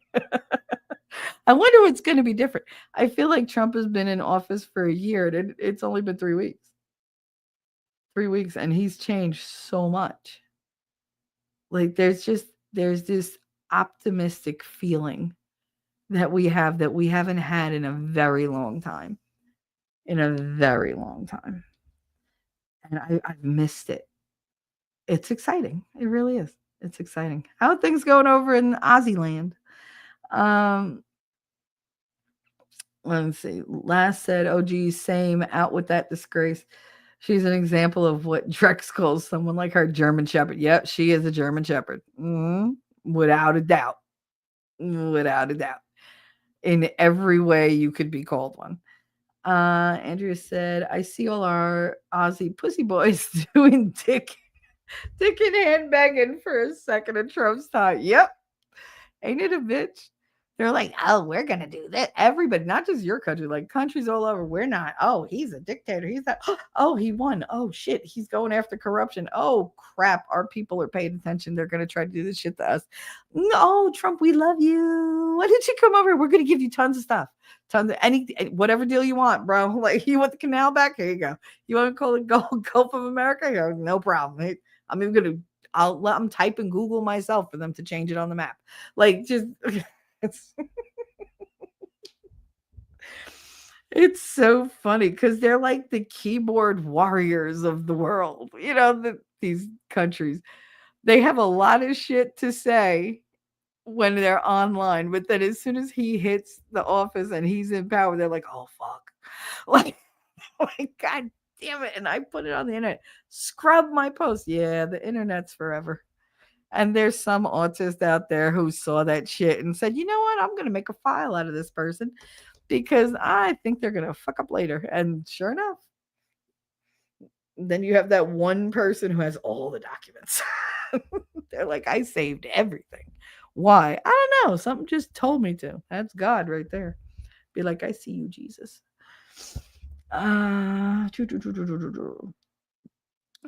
Andrea said, yeah, Twitter is good to pop in and out of. I couldn't stay long. So many nutters over Trump. Yeah, I know. I see it all every day, all day. Hubby migrated from Yugoslavia in 71. He and his entire family voted Labor, which is your Democratic Party. He never did again once we met. Good girl. You educated him, huh? Not them, not the Labor Party. Yeah, the Brits are they're upset over there, so I can't imagine what you're going through. It just it amazes me that y'all have so many restrictions put on you. Like I think of Australia, I think of outback, I think of there's this wilderness and like the people are like very like, come as you are. Like I'm gonna, like do what I want and everybody's happy and you're all just living your life. It seems like you guys are like your government is such I don't know. I don't have a word for it. They're dicks, man. Like they just keep telling you no, no, no, no. I thought you guys would be wilder than that. Because I mean, everything that's in Australia can kill you. And yet they're making the people like, you can't say this, you can't do that, you can't whatever. I feel bad. I'm 6 minutes behind. I'll have to watch the hour. I'm not behind at all. I'm caught all up. I am caught up completely. Andrew said, but they're thinking that if you work, then you vote labor. Made up word. Yeah, that's one of the things. They call it the Labor Party, but it has nothing to do with like manual labor workers. It's weird. I mean, it's a good choice for them because it's deceptive. But I mean, you need to look into the different parties. Same way here. I mean, they're called one thing, but that's only because they were called that at the very beginning. That's very much not what they became. Like they do not live up to the definition of their party name. And that's something that we just haven't been willing to look at. Like, you could say Republican, but it's not really Republican the way it was. It's You could say Democrat, it's not really Democrat the way it was when they were founded. And that's the definition everybody goes back to. Like, we need a whole reimagining of all our political systems because none of them are what they say they are anymore. So, I mean, that's misrepresentation. Andrew said, pussy down south. We refer to anyone south of Darwin as Mexicans. Oh my god. Oh my goodness. We have lots of names over here that I'm not going to say. So I'm not going there because I don't like using those words. But I'll say retard and shit like that because in my home, like, that was just a word. It didn't describe a person's medical condition, it described their behavior. And it's an actual word, so why not? But I don't know. I'm a little less labely about the other stuff. I feel bad though. Like, these political parties, why? Like, why do we cling to them? It took me so long. I beat myself up so much over the fact that I was literally just voting Democrat for decades because that's what was expected of me. And when I actually realized like what I was doing and what I was voting in, I didn't know any of their platforms. I didn't know what they stood for. It was like, oh, like Barack Obama, the first black president. All right, yeah, why not? Like, I'm voting Democrat anyway, so it's not like I have a choice. There's nobody else. I was like, yeah, I voted for Clinton. I never voted for George Bush, for GW. Never. Like, that was not going to happen. Because I just, his something about his face, the way he looks at me, I can't. He's so weaselly. I could not trust that man. Um, Not that the alternative was better, but he wound up winning anyway. Because whatever. Um, Trump, the first time around, I didn't doubt him at all. I did not doubt him at all. The second time around, like 2020, I don't know if it was the isolation or, well, I mean, it was the fact that all I knew about was CNN. I didn't know about any other kind of news resource, nothing. I didn't know any of that. I didn't find any of that stuff out for like a while. And it just almost a year. No, 2 years. It was 2 years before I fucking woke up at all. Um, but yeah, no, being stuck inside and everything like that, it was bad. And all I got was CNN, so all I heard was Trump bad, Trump bad, Trump bad, Trump bad. So I became, even though I'd met the man and I knew his whole life story and I'd watched him my entire life, and I trusted him, and yet they got me to vote Democrat. They did, because I was just like, no, this has to end. I can't do this. I wanted something different. I believe them. And God, did I pay for that decision. I paid in the worst way for that decision. Because Trump wasn't the one who said, oh, she has to get, the jibby jab. That was Biden that said that. He set those damn rules. So, anyway, I went off on a tangent. Sorry about that. But yeah, no, that we need a whole rethinking of the whole thing. Feel bad for my granddaughters and what a mess they have ahead of them. Yeah. Yeah. Mr. Cigar was a president. Wow, such a leader. I know. Koof made people reach for a change because they were afraid. I was. How do I describe this? I was sitting there every day. I had no work to do because, we were all on uh, lockdown, and we just weren't doing remote teaching yet. So like that whole first part of 2020 up until like we started in September, I had nothing to do. And So I got involved in like all these different like, streams or whatever, and I'm watching everything. And 24/7 CNN was on my TV, on the big TV in my living room. And that death counter was just, they had the case counter and the death counter.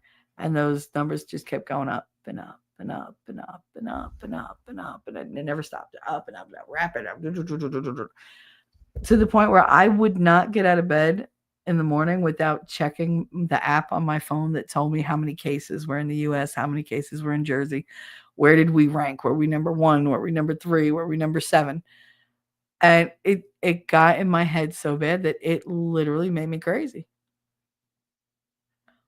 I look back and I'm like, I had so many breakdowns and my anxiety was so high. I had never had anxiety problems. I am one ballsy bitch. I never had anxiety problems that got in my way. Did I get nervous? Yeah, everybody does. But nothing ever stopped me from going outside or, meeting people or whatever. And all of a sudden, I'm ready to punch a friend in the face because she goes to give me a hug. You bitch, you invaded my 6 feet of space. What? What? Like, that was very eye opening for me. But that's where they had me. They had me breaking down daily. And they just kept spoon feeding it. Oh, look, yeah. Oh, all these people, they're so anxious. You know what? We're going to legalize pot. Here's the pot for everybody. Everybody go get high. This way now you're home and you're stoned and you're eating and there's nothing else to do. So you're just spending money on deliveries. You're making our little TikToks and whatever the fuck you were making. And you're just going to sit home and just vegetate. And we're just going to do what we need to do because we have an agenda. And it helps if you're all out of the way. So that's what they did. They just put us all out of the way. It was great for them. But yeah, oh man. I look back and I'm like, God, I feel so abused. I really like it. It still hurts what they did. So I don't know that I can ever trust my government again. I really don't. Not even a little. Like, I trust Trump as far as what I can see that he's doing. I trust him because he's being transparent. I don't know what else is going on, but I trust Elon and what I can see. I don't know what else he's doing, but what else he's doing probably is not my business. I want to know what you're doing here. And he's telling me what he's doing there. So yeah, I have trust in him to that degree. Now you stop showing me things and that trust goes away real quick. Because then you're just more of the same. You're not different. But I think I think his intentions are good. Where that goes, I don't know. But I have hope. I mean, just an average house here is $1 million. How are they meant to buy that? Oh my God. Heidi said she feels that she's concerned for 3 grandkids. Yeah, how, like, nobody can buy a house. Nobody can buy a house. It's ridiculous. That's why I'm like, I got to put up with my mother because I can't afford to buy my own house. I just can't.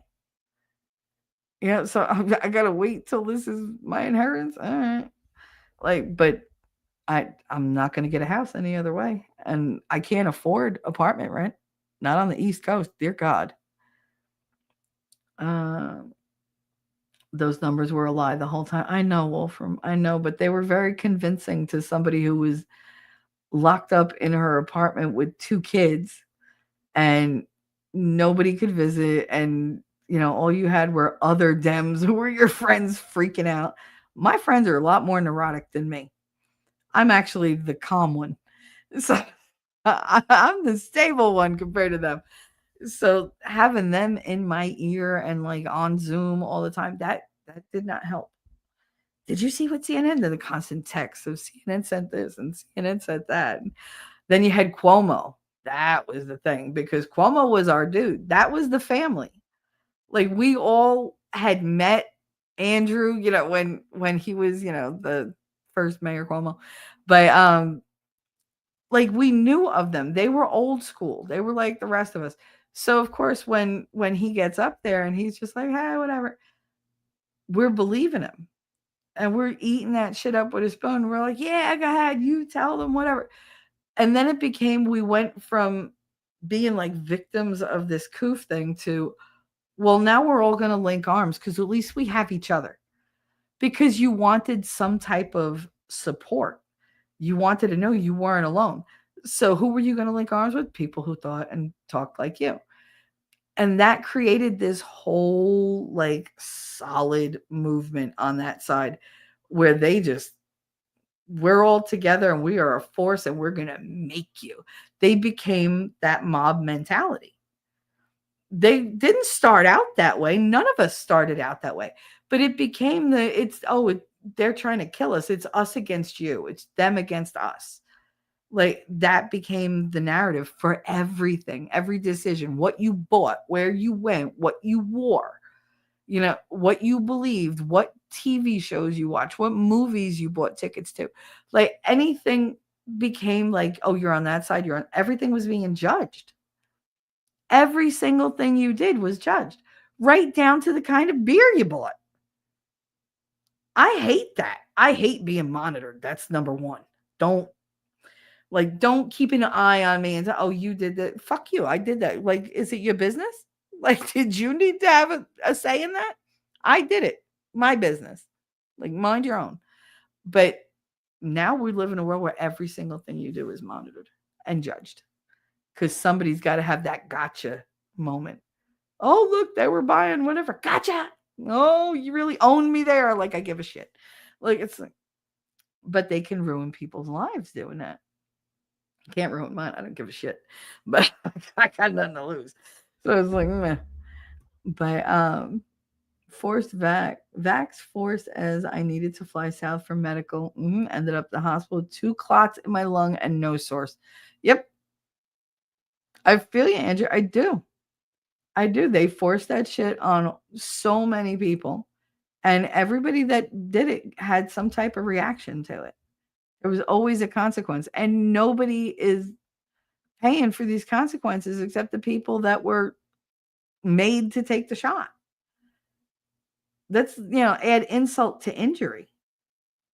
It's terrible. And they're like, oh, you can't sue the pharma company. Why not? They knew what they were doing. Even if the government didn't know what they were doing, the pharma companies knew what they were doing. And they didn't know of the consequences. Yeah, but they knew there were consequences and they intentionally put that vax out not knowing what it would do, which makes it almost worse than if they knew what it would do. Because then they were just like, fuck it, just give it to them. They just threw their hands up in the air and said, well, we're not liable, so screw it. It might help some people, might kill some people. We'll see. We'll see. I think that's worse. Because it's not like they went out and they knew the consequences, they knew the side effects. The fact of the matter is they put this into billions of people not knowing what it would do. So they're just playing Russian roulette with 5 bullets and 1 empty chamber for everybody. Everybody gets a turn. Yeah, they didn't care. That bothers me more than if they knew. Because it's such a blatant disregard for life. I get so mad. Oh, I'm sorry you went through that, honey. I really am. I don't think any of us deserve to go through this bullshit. Like, ain't that a bitch? I know you probably had like a wild life at one point. We all did. We don't like to admit to it, but we've all said, fuck it. We've had the hold my beer moments. The fact that none of this stupid shit we did on purpose took us out, but then we went and did something we didn't want to do because we were told we had to do it and it fucked us over. That's what pisses me off. Like, really, all the reckless behavior I had for 40 freaking 7 years. And I'm still here and I'm still healthy and I'm still going. I'm still me. None of that took me out. But then I did as I was told by the government and all of a sudden I'm a fucking cripple. Really? Really? That seems unfair. It seems unfair.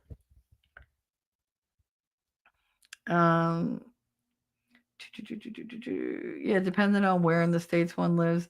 I've seen that high average in Northwest Ohio for a house. Yep, that needs some repairs. Yep, now 156K versus 66K in 2018. Oh yeah, the house that I'm living in went for $138,000 when my mother bought it. But I went back, it was only something like $49,000 like 6 years ago. And I was like, wow, you got screwed. But I wasn't paying for it. So it's like, whatever. But yeah, the prices are ridiculous. Free goddamn ridiculous. That's a lot of money starting out. There's no way that they could ever raise that money. There's no that you'd be lucky if you even could raise the money for the security deposit for the for the first payment down or whatever the deposit that you make. Words are not my friend right now. But there's no way because these kids, yeah, they're like, oh, I need a job that makes $200,000 a year, and I'm like, are they crazy? But they're not wrong because if they're ever going to buy a house, they're going to need minimum. That's got to be their starting salary because they're going to have to take out loans just for the fucking deposit, and then have a mortgage. So now you have a loan, you have a mortgage and a mortgage. It's like, oh, okay. I mean, I know they consolidate it into one, but it's way too much to have to pay back, especially with the interest rates as they are. It's ridiculous. Yeah, we all know what the source was. Vax. Yep, sure do. Uh Doctor agrees with us. Yeah, the doctors agree. I've had quite a few doctors agree with me, but they won't agree on paper. They'll only agree, not on the phone either. They'll agree face to face. But on paper or in my like records or in the file, they're like, no, they have a different excuse for everything that's wrong with me. They refuse to link it to the vax. It's like, okay. But you'll say it to my face, but not on paper. Okay. Uh, so I just fuck the doctors. I've cut the doctors out and I haven't been in a hospital in over a year. Two. Made kids get the vax here if they wanted to go back to school. Yep. What has this done to their future abilities to have children? And that's one of my concerns too. Because my daughter didn't get it, but she's already sterile. I mean, so what the fuck? Yet Connor did. Like, I want to be a grandma. Am I gonna have to like outsource for grandchildren? I'm like, I'll bring all your kids. I don't want to be the fun aunt. I'm always the fun aunt. Or the crazy aunt, whichever. I'm Titi. Titi Shell. They all or a madrina. That's the other one, godmother. They only allowed the youngest 5 at the time. She didn't need to. How does that make sense? But a lot of the shots they make us get for these kids don't make sense. Like these kids, they were going to school. They had all this natural immunity, and if they got it, they got a sniffle. That was it. They got a sniffle. Now they got this damn vax. What's it doing to their heart? That whole, died suddenly thing, that, oh my God, it scares the hell out of me. These kids are 18. They go to like run down the block, drop dead of a heart attack. Oh my God. Like you're 18. That doesn't happen. What did we used to say? Oh, you're young. You'll survive. Go. Like we believed that because we knew it to be true. You can't even say that anymore. I worry. I worry about my son when he like catches an asthma attack. I'm like, what?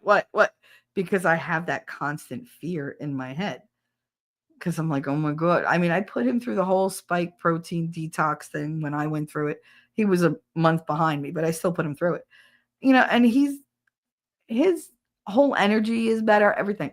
But I mean, he still gets depressed, but he's stuck in this house with us. So I'd be depressed too. But like, I worry about his heart. I worry like what's gonna happen to him? Like, is he gonna like exercise and then all of a sudden I'm gonna go down, like be like, hey, somebody go to the basement, check on Connor.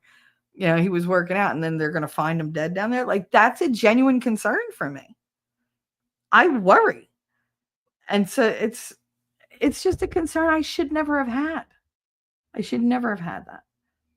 Bullshit. They knew more than they said. Oh yeah, they knew more than they said, but they didn't share that information with anybody. Mass eugenics. Oldies didn't care. As let's face it, their time is coming, but the kids leave the kids alone. And that's the thing. But they want the kids. I mean, what are they trying to do? They're trying to sterilize them with vaccines. They're trying to push this transgender things that they're all sterile. So if they could wipe out like the majority of that generation, the generations after that are going to be nothing to subdue because there's going to be none of them. You're dealing with what? 20 to 40% of what you normally would have had on paper, unbreaded. There you go. Touchdown on paper, unbreaded. I got you, Castro. I got you. We here. We right here. Um, I'm well trained. I'm well trained. On paper, they won't agree because their license is in jeopardy. Yeah, they never want to leave a paper trail. Never ever. God forbid. There's so many things that I had to print out because I was like, I have a feeling this lab result is gonna go the way of the dodo. Like it's just gonna just disappear off the lab website. Like, let me print this out so I have something. Yeah, because I don't trust them for shit. State with the worst death numbers voted the same draconian labor dick into power. It was the same in Jersey. It was the same in Jersey. We had some of the high. I think we were number 3 for the high numbers like the entire time, and it was bad. Like they made sure that we were terrified. I literally thought death was just hovering outside the windows and doors. Like that's they had me so fucked up that if I went to the store, I had the mask on and I had like I would try not to breathe harshly because I wanted to take shallow breaths because all I could picture was just death hanging in the air like clouds all around me. That's where they had my brain. It's how fucked up I was. Plus, being high all the time didn't help because all I had was weed. So I was just making gummies like all the time. That's all I was doing, just eating gummy. So I was fucked up anyway. But yeah, like it was really bad. Like you really thought death was just waiting around every single corner for you. That's how they had us feeling. It was terrible. Um Andrew said, told my 3 grandies that strapping on a dick won't make them men. That's true. That's true. That's true. And sometimes most men who have one already attached, it don't make them a man. Uh, I just pop back in. Hi, Ellie. Hi, Ellie. Transgender doesn't mix well in the yeah in North Oz. Yeah, well, it's not doing too well over here now either. So there's that. There's always that silver lining. Oh my god, I'm sorry you had that experience, Shelly. Which one? Oh, with going out like that? Yeah. Well, which experience? You're behind, aren't you, Ellie? For once, I'm caught up and you're behind. Look at that. I'm right on time. I'm right on time. Oh, Lord. I'm glad I did a pop up. I just wanted to just sit around and bullshit with you guys for the day. I hope you had fun. I hope you had fun. And we finished talking about promises. I don't know what the hell I'm going to talk about tomorrow. Maybe hopefully they were supposed to meet at 1:00 either today or tomorrow about RFK Jr. I don't know if they did. Elefant said Texas was open almost the whole time. Immunocompromised and immunosuppressed. I was nervous, but also prayed heavily about Koof the Vax, et cetera, et cetera. And I was loving and stern with my family and friends. I don't expect you to be any other way, Ellie. But yeah, but at least you had that. I didn't have a choice. I really didn't. It was literally just me. RFK passed today. Did he get the vote or did he get the cloture? Cloture vote, because I know they had to do his cloture today, and then they were gonna either try to push for his confirmation, like vote, the final vote today, or they were going to do it tomorrow and then do Cash's on Friday. So I don't know. I've been on here. Usually I live on Twitter, but I've been on here. So, uh, Andrea, take care. All hugs and love and strength to you. Thank you, honey. I'm so glad you came by. Thank you. You take care of yourself, okay? And thank you for your messages on X. They I don't expect messages on X because nobody ever DMs me on there. So when you do, it's always like, oh, and then I open it, it's always something sweet. So thank you very much for that. I appreciate it. I appreciate your kind words always. They're always very heartfelt. Tulsi is going to be a wrecking ball. Hell yeah. And that somebody brought that up. They were like, "Oh, this administration is taking a wrecking ball through the government." Yeah, that's what we voted for. That's what we wanted. We didn't want you to just hold status quo and just keep doing the shit you're doing. We wanted radical freaking change. The same way you radicalized everybody else, we wanted radical change. That's what we voted for, and that's what we got. Now get the fuck out the way if you're not going to help. Like, that's how I feel. Like, you had your chance, you lost.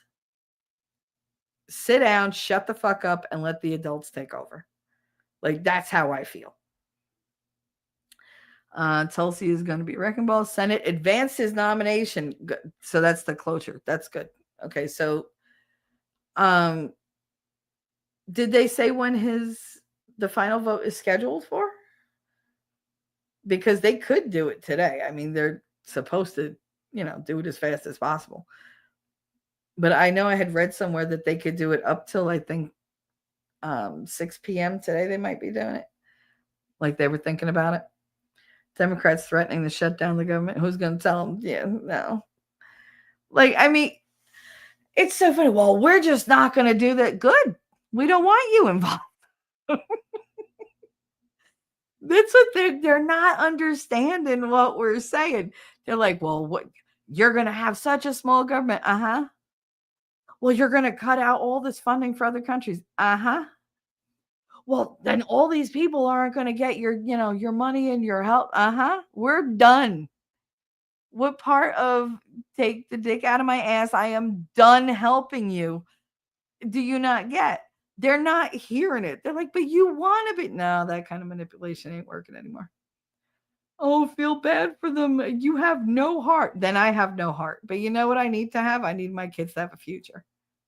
That's where my heart is. I don't give a shit about, Peru. I don't give a shit about any other country. I picked that so that it's the least controversial. But like, I don't care about anything outside of my house. And my house is in this country. And I need you to run shit right. So yeah, no, I don't care about all these other countries. Oh, boo-hoo. Did they cry for us? No. Did they ever help us? No. Did they take from us? Oh, hell yeah. With two hands. I don't feel bad. That's what they don't get. They're like, oh, yeah, well, none of this is going to work. We're right. Good. Shut it down. Shut it all down. You don't know what I know you'll have no paycheck. That tickles me in my happy place. Is it going to affect me? Probably not. I take care of me in this family. Like, you don't do shit for me. That's why I don't rely on you, because you are unreliable. Ellie, lady said, oh, good, tomorrow. Nice. Tomorrow is that. All right. So Ellie said a procedural vote before the full. I can't read. Give me a second. I gotta reset. All right.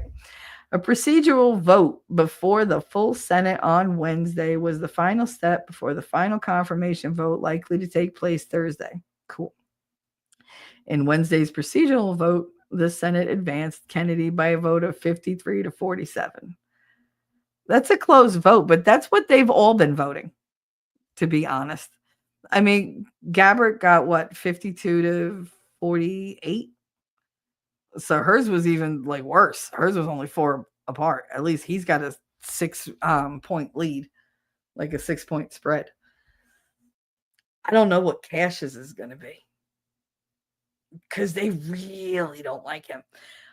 I mean, Kennedy, he's going to go after, like, he's going to definitely affect their money. We know that. Gabbard's going to affect their reputations, their jobs, whatever. But Patel is going to affect their freedom because a lot of them are going to get locked the fuck up. It's not like they're going to lose a little bit of money or they're going to have to find a real job. No, they going to jail. Like jail. I'm not talking like, federal jail where tennis on the weekends. Like, no, you're going to Gitmo. Like, there's a diff. There's a diff. Hey, Gutter, how are you, honey? Ellie said the full confirmation vote before the United States Senate is expected around 7 a.m. Thursday. Damn, they're going to be up that early? Are they having a sleepover? Because shit. Bitch Mitch has got to go. Absolutely got to. Did you see that? That he voted against Gabbard? I hate him. Oh. And that's all elder abuse because there's nothing going on up in that turtle brain of his. Nothing. Nothing. There's no sparkage. That's just dead sponge cake in there at this point. Shelly, they do sleepovers. No. I know. Castro, let's fucking go. Let's go. Absolutely. I'm revved for this. I'm excited. I can't wait. I really can't. This is what I voted for. I agree on every single thing? Yeah, probably not. I mean, I'd be stupid to just give them, oh yeah, just go ahead, unchecked. But for the most part, like you're doing what you promised, dude. That means more to me than anything. And I love that Trump is like, what? It was like, you're telling me I can't get elected again, so it's not like I got to worry about a re-election. I don't have to worry about running. And I'm old. It was like he was like, I'm just gonna sit here. He is relaxed. That's what I noticed yesterday when he was sitting at the desk and Elon was there with his kid. And I said, that dude is relaxed. Like he's not stressed at all. He's not like, oh, I'm worried about what they're saying. He don't give a fuck. He was like, that's a stupid question. He was like, why do you ask stupid questions? He was like, yeah, that's why I don't trust you. He's like, it's all bullshit. He's like, oh, that's because these people are stupid. He has no fucks left to give. Not one. And he's like, I'm going to say what I want. I'm going to do what I want. It's like, oh, you think that's stupid. Like, that's just stupid. And I've missed that. I have. They're like, oh, he's mean. No, he's honest. It's the truth you don't want to hear. So good for him. It is. And it's an exciting time to be alive, Ellie. I agree. Cuddy said, I agree, Shell. He's brain dead. Yeah, there ain't nothing going on between those ears. No. It's like a friggin' like a train going through a tunnel. Woo, that's it. Just wind tunnel. What you call it? Ellie said Trump gives 0 fucks right now. I saw Trump make a joke with X about picking a Cadillac because he was picking it. My grandmother would have been like, what are you digging for gold? Like, what are you digging for? Stop when you hit your brain. Oh my God. But yeah, he was. If you look at last night's thing with Elon there, he was completely relaxed. His face, and it wasn't Botox face. He didn't have frozen face because he had expressions. But every time he went into default mode, you just watched him just chill. And I was like, man, I want to feel like that. Like, I want to relax like that, man. Yeah, my favorite part was X putting his fingers in Elon's ears. I love that because he was like, I can't hear you because X is putting his fingers in my ear, so it's making it a little difficult to hear you right now." Like, that was funny. That was funny. But I like the kids being around. I do. I do. I like the kids being around. I like that Vance has his kids wherever he goes. Like, these are fathers of young kids. They should be there. They should be setting that example to the rest of the nation that, hey, you can take your kid wherever you go, be a present father. Because it might be inconvenient for other people. It might, like you might have to pay a little more attention as you should, as you should. Train them in your footsteps from when they're young.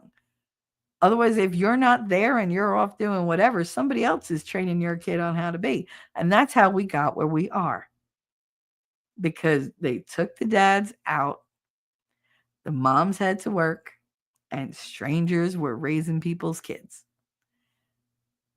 It's not a popular opinion to have, but it's the way I see it. I had more influence on my kindergarten kids than their own parents. Those parents were lucky that the kids were all I cared about. Because had I had an agenda, it would have been easy as fuck to carry out. They weren't talking about great stories about their parents at the end of every day. No, they were talking about their teachers because they spend all their time with us.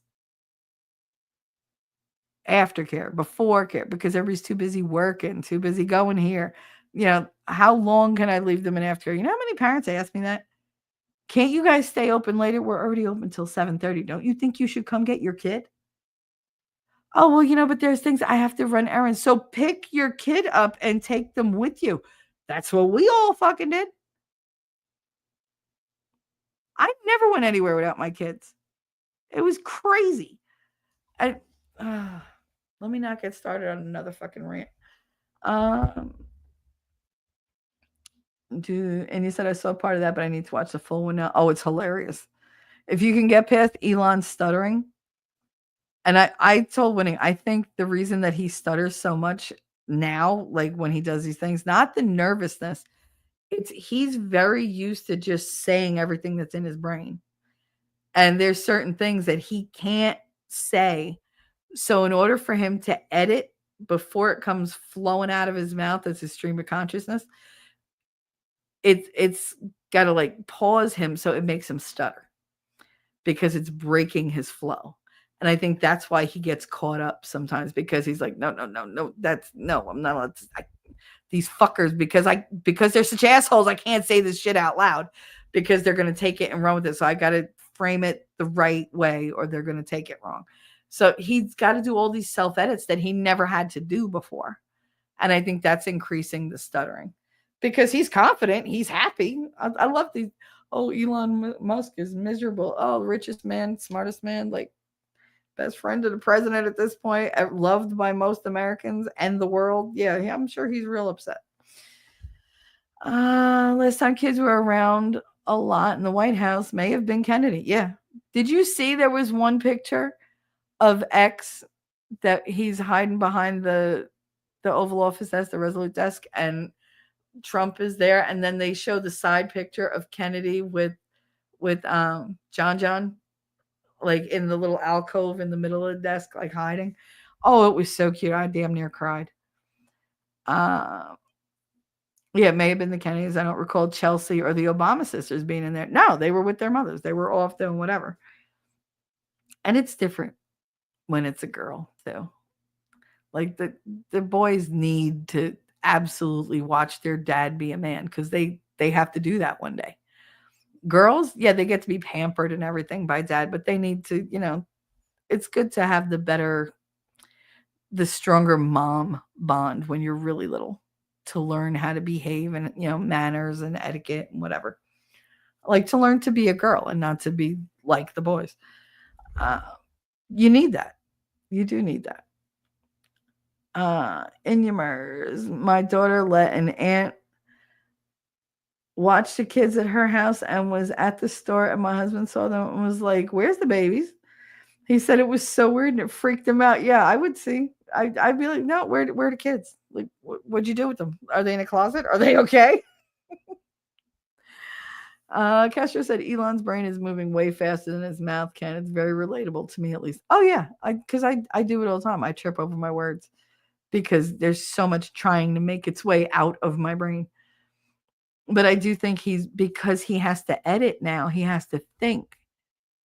about because people taking the things he says wrong. I really do think that it's increasing his stuttering because now he's like, God damn it, because he thinks so fast, it's literally derailing him. She keeps them attached to her, and it was really funny. She had to go back and get one of them because she wanted her mom. Yep, yep, and that's a good thing with kids. I'm sorry, I think they should want their parents around. If your kids are like, yeah, bye, and they have no like attachment problems at all, that's a problem for me. Jacob said I always respond to my wife, what kids? What kids? My son-in-law came out and he was like, oh, really? Where are the babies? So he had to tell them, oh, that's funny. Sometimes you do need it. Like, as a parent, you know damn well you got to just get out of the house once in a while without babies. Just give me an hour every once in a while to just shop without anybody pulling on me, because you know that phone is going to be going off the whole time anyway. But you're just like, I just want to be able to drive there, get out, not have to pick up anybody, not have to like drag anybody. I don't want to have to like worry about, do you have to go to the bathroom, are you hungry, you need something to drink? Like, I just want to get in, get out, and be done. Like, that's it.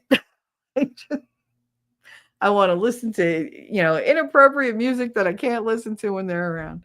Like, yeah. Oh my God, I haven't had time alone in so long. I know, believe me, I know. She just asked me to go with her, and I entertain them in the car and take one, and she takes another. They're still taking one though. You know how, and when you go into the store without your kids, you're like, and then about 10 minutes in, you're like, why do I feel like I'm missing something? Did I lose something? Because your kids aren't there. You're like, oh my God, I have all this focus that I don't know where to put it. Like, you're so used to monitoring them while they're there and doing everything. You're just like, something is not right. Like, something feels very off. But yeah, I used to do that. I used to try to like go with my mom, be like, here, you keep Connor with you. Put him in your car. Well, can't you walk with me? No. I'll be on the other side of Walmart for like a half an hour. Just give me a half an hour without somebody saying, Ma, Ma, Ma. And then I'm walking through like past the toy section. You hear Ma, and like 18 women turn around and go, what? Because we're so well trained. Oh, those poor kids that are like, Ma, and everybody turns around. You know, those kids are like, what the fuck? You're not all my mother. Why are you all on top of me? I wasn't calling you. Where's my mother? Where'd she go? I do that, and then I start going, I bet so and so would love that, and I buy them things. Yeah, yep. It's funny because I'm like, just let me shop for myself, and it's like, okay. And then I look at the thing, and I'm like, I ordered 15 things. What did I go looking for on here? Because none of this shit is for me. Like, so I'm like, what am I buying? Like, none of this is for me. When I do the grocery shop, and I'm like, I have to write down what I need, because by the time they're done telling me what they want, I forgot what I wanted. I forgot what I needed. And then the groceries come, and I'm like, everything is here except the one thing I needed. That's great. Thanks, guys. $150, dollars later. Yep. Yeah, these are my people. That's why we all flock together, because we're all like all together. It's but I'd rather be that way. We're generous souls. I'd rather you be a generous soul than a selfish prick. And on that note, I need to potty, so I need to go. But I gotta go make dinner or eat dinner if somebody else cooked, which would be great. But thank you guys for being here. I hope you enjoyed the pop-up stream and just hanging out. I know I enjoyed you. And it's been a good day. It's been a good year. Let's keep this going. And make sure to stop by and chat with me tonight in Winnings, because he has Unveiling Reality. He'll be doing another Stephen Greer thing, I'm sure. So I love you guys. Take care of each other and yourselves. And I will see you in the Funny Papers. Bye. Jersey girl, I know that you're a Jersey girl inside. 4 a.m. at a diner, stop singing, living on people like me. I'm thinking maybe you're a Jersey girl with all those highlights in your hair. No other girl can move like you. We pump our fists, damn right it's true. And I don't care what they might say, they'll never get us anyway. So be my Jersey girl, and take a little ride with me tonight. And let's get dirty, girl. I know that you're a Jersey girl inside. The way you turn it up, turn me on, and then you take it off. Make it hot, make it loud. We'll wake the whole town. Jersey girl, I know that you're a Jersey girl inside. Who the fuck starts a conversation like that? I just sat down.